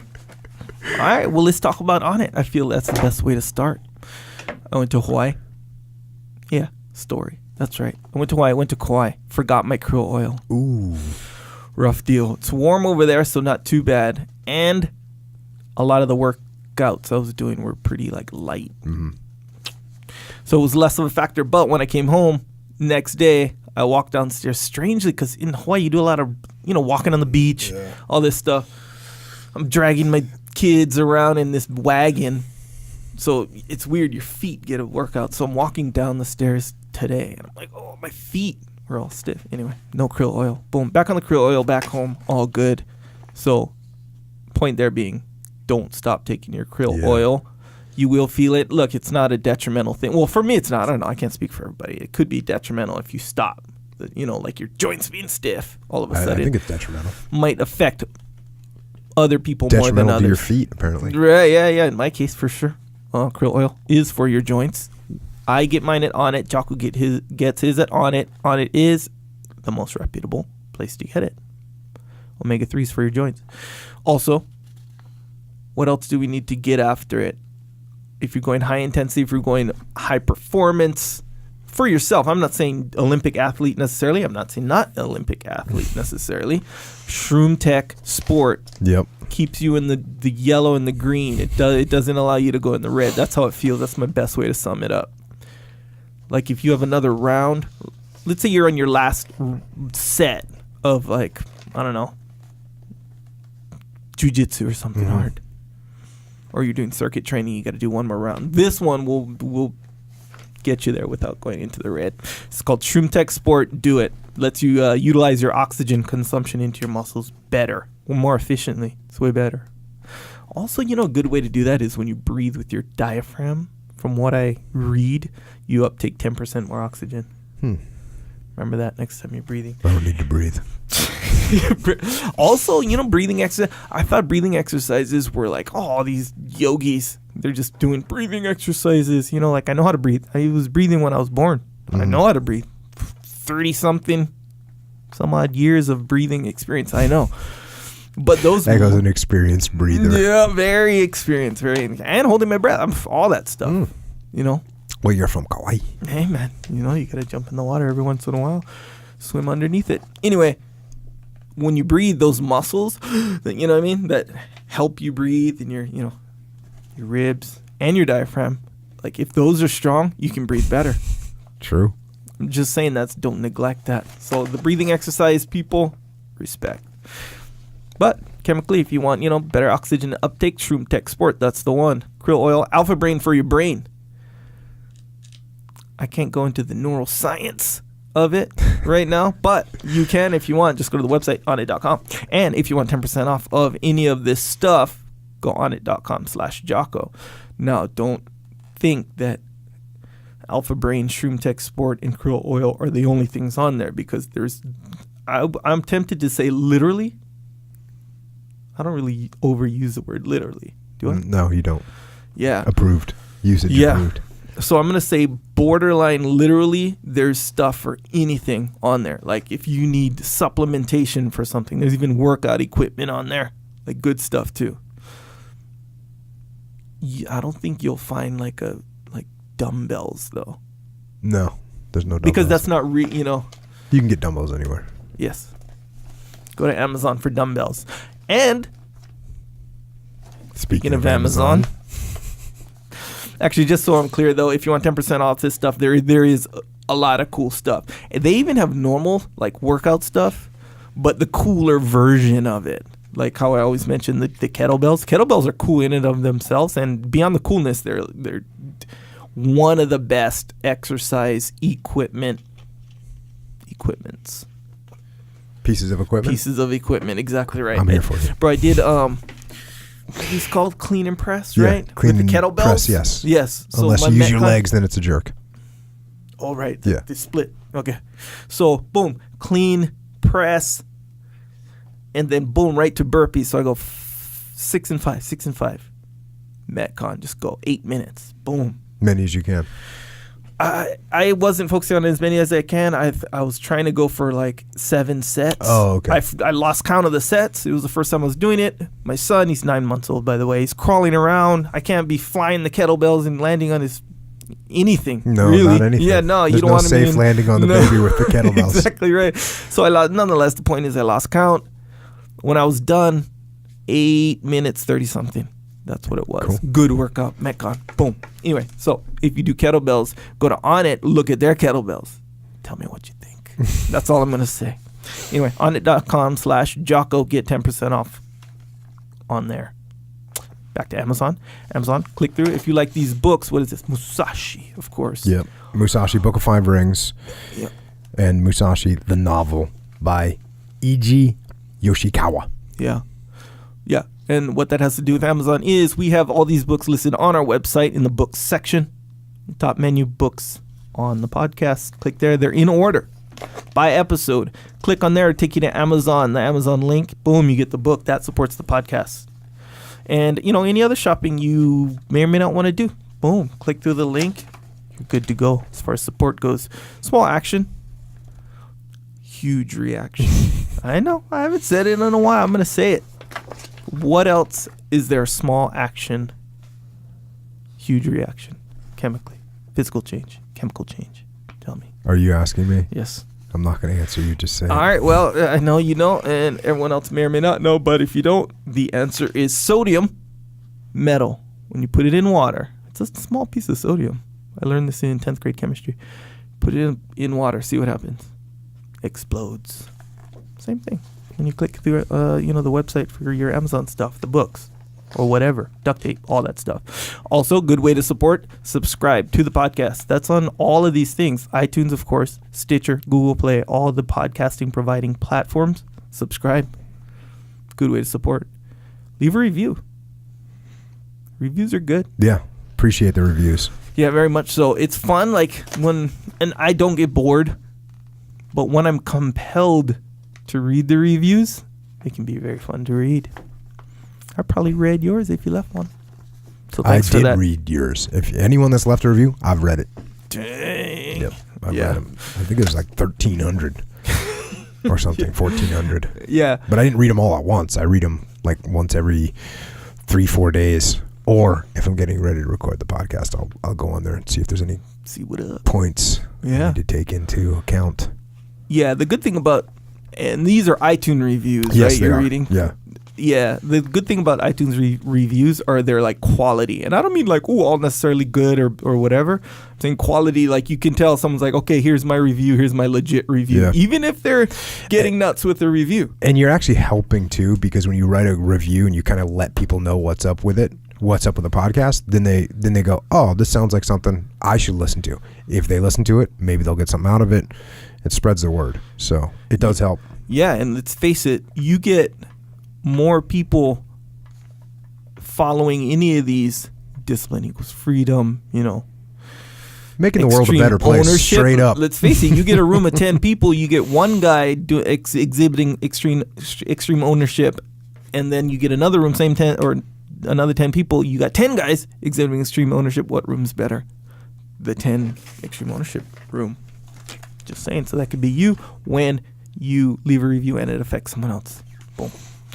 So yeah, subscribe. Also, you can subscribe on YouTube if you are interested in the video version of this podcast. If you want to see what Jocko looks like, if you don't know already.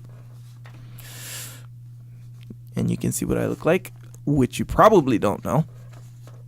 I look different than I sound, apparently. Anyway, that's on YouTube. Also, some excerpts on there, right? Providing small Jocko McNuggets of value. So you don't have to share the whole 2.5 hour thing, with your friend. If you like a concept, you can just share the the 2-minute excerpt, 3-minute, whatever, shareable, so they can watch it and then go to work rather than be late for work after listening to 2 hours, potentially. Also, Jocko has a store. It's called Jocko Store. JockoStore.com. No haiku there. If you are interested in T-shirts, rash guards, we're coming out with some hats here pretty soon.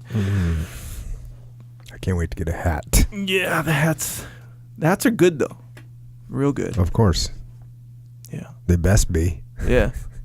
Some travel mugs on there. Good travel mugs. They insulate the heat. Apparently, that's not like a new thing. No, I know you were amazed by it. I'm still amazed by it, Yeah. even though I know it's not that new of a thing.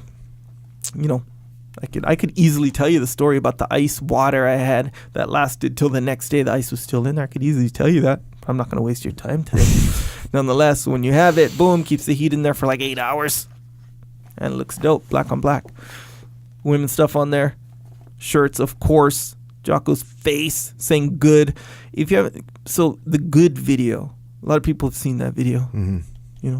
Joe Rogan says good things about that video. So people have watched that video. Yeah. So essentially that shirt is that video personified in a shirt. Here's a little tip. I've said it before, but sometimes people miss this part of it. The good on the bottom is written backwards. You know why? Because it's for you when you look in the mirror. That message is not for everyone else looking at your shirt. That's what Jocko's face is for. Jocko's face is also for you. When you look in the mirror, he's telling you good, Good will come out of your situation. I went to my 8-year-old daughter's classroom and answered questions as an author about Way of the Warrior Kid, and they had read the Way of the Warrior Kid in the classroom, and I had bookmarks. We have the publisher made bookmarks that say Way of the Warrior Kid on one side. It's got Mark doing a pull-up. Sure. The other side is the advertisement for Discipline Equals Freedom field manual. Oh. And that's got my face on it, like the good face. Sure. Iconic. And so we handed those out, and one of the kids came up to me and says, "You look creepy in this picture." So, of course, I said, "Thank you." Yeah. Yeah. I would say I see what he's getting at. I don't think you look creepy. Well, it's an iconic video. He did, apparently. Hey, man. Yeah. Are you allowed to say it's an iconic picture because you took the picture? Isn't that kind of... I guess technically, yeah, I'm allowed to say that, but that is not why I say it. Okay. I say it because I believe it is iconic. Maybe to the point, bro. I think that sugar. Maybe for you and me sitting in this room, it's a pretty iconic picture.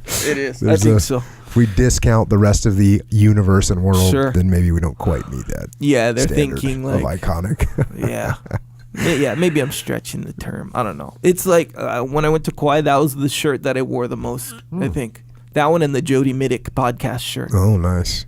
They're both the same color too, by the way. Yeah. So, Props. Yeah, man.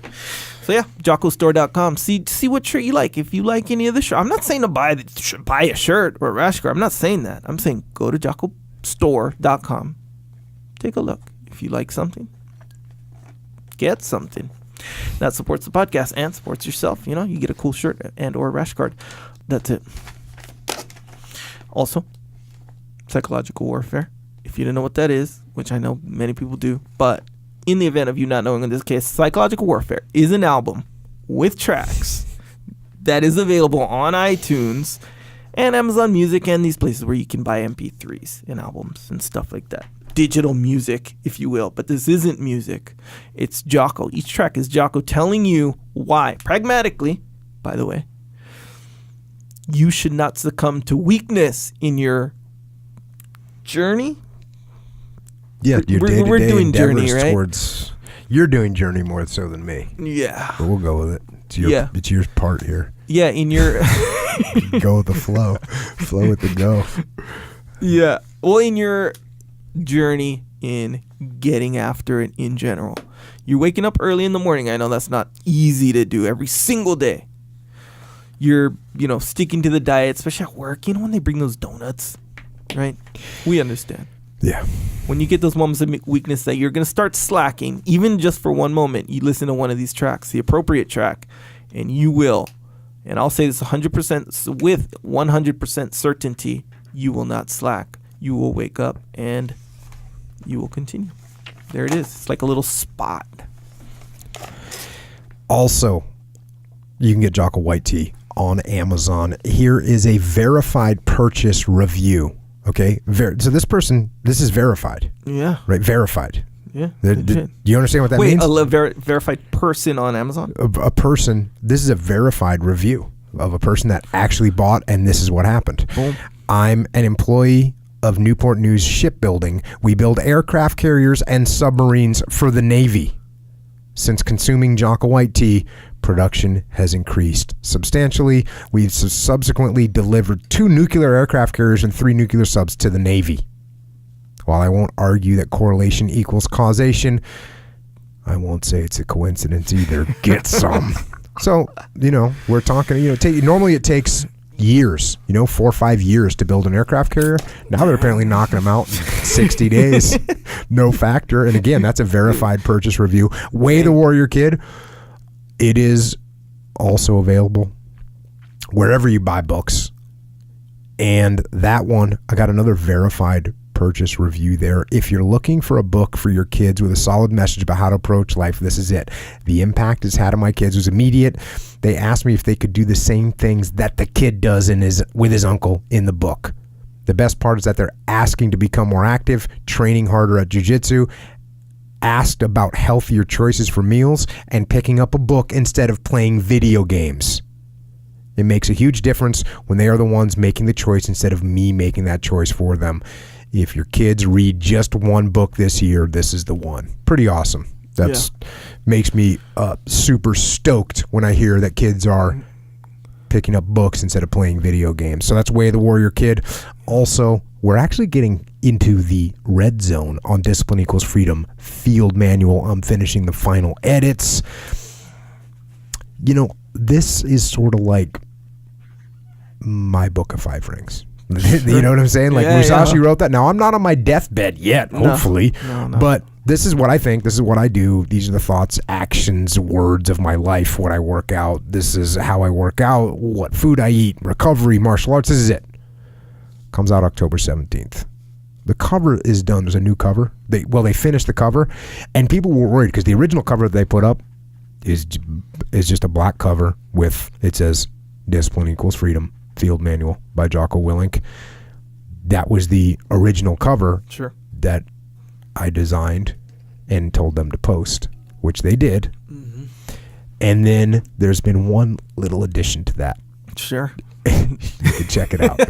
Because some people, because they had a sticker on there that said cover not final, meaning that people were thinking, oh, they're gonna make it all stupid, all salesy or whatever. But there was a little addition made to that cover. You can check it out. Iconic? Possibly. Maybe if you really bend and stretch that word, you might be getting there. Of course, Extreme Ownership. That's the other book available right now, obviously.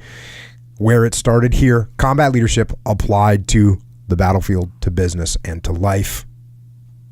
Boom. Get it. Also, if you need support training and transforming your leadership team wherever you are, at your business, your corporation, wherever you are, contact us. Leadership and Management Consulting, info@echelonfront.com. Also, The Muster, Austin, Texas, July 13th and 14th, Omni Barton Creek Resort. Now, what's cool about this is basically an enclosed environment. When you're in San Diego, you can go out, you can get around. Mm-hmm. The Omni Barton Creek is a little bit outside of town, so it's going to be just us there. And it's not that huge, so it's going to be us. We're going to overrun the place with troopers, and it'll be great. The one thing that's not so great is there's only 300 seats. I think we got about 40 or 50 seats left for the Austin Muster. So register ASAP. There's no room for expansion. In New York, we sold out 350. We expanded the room to 400. We expanded it to 450. It rearranged chairs. There's no room to do that in Austin. So I apologize. If you want to come to Austin, or if you're in Austin, or if you're in Texas, or wherever you're at, you want to come to that one, do it quick. www.extremeownership.com. And if it sells out before you get a seat, come to San Diego, September 14th and 15th. Muster 004 at the Omni Hotel right in downtown San Diego. And in the meantime, if you are looking to connect with us, you can find us straight up cruising hard. Extra hard on the interwebs, on Twitter, on Instagram, and on the Facebook.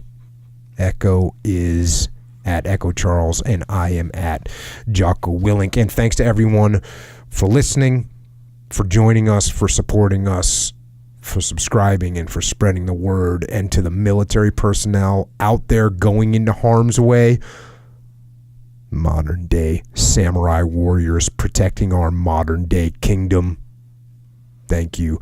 And the police, law enforcement, firefighters, EMTs, first responders, thanks for being there when we call you. And to the rest of you out there doing what you do, but instead of just doing it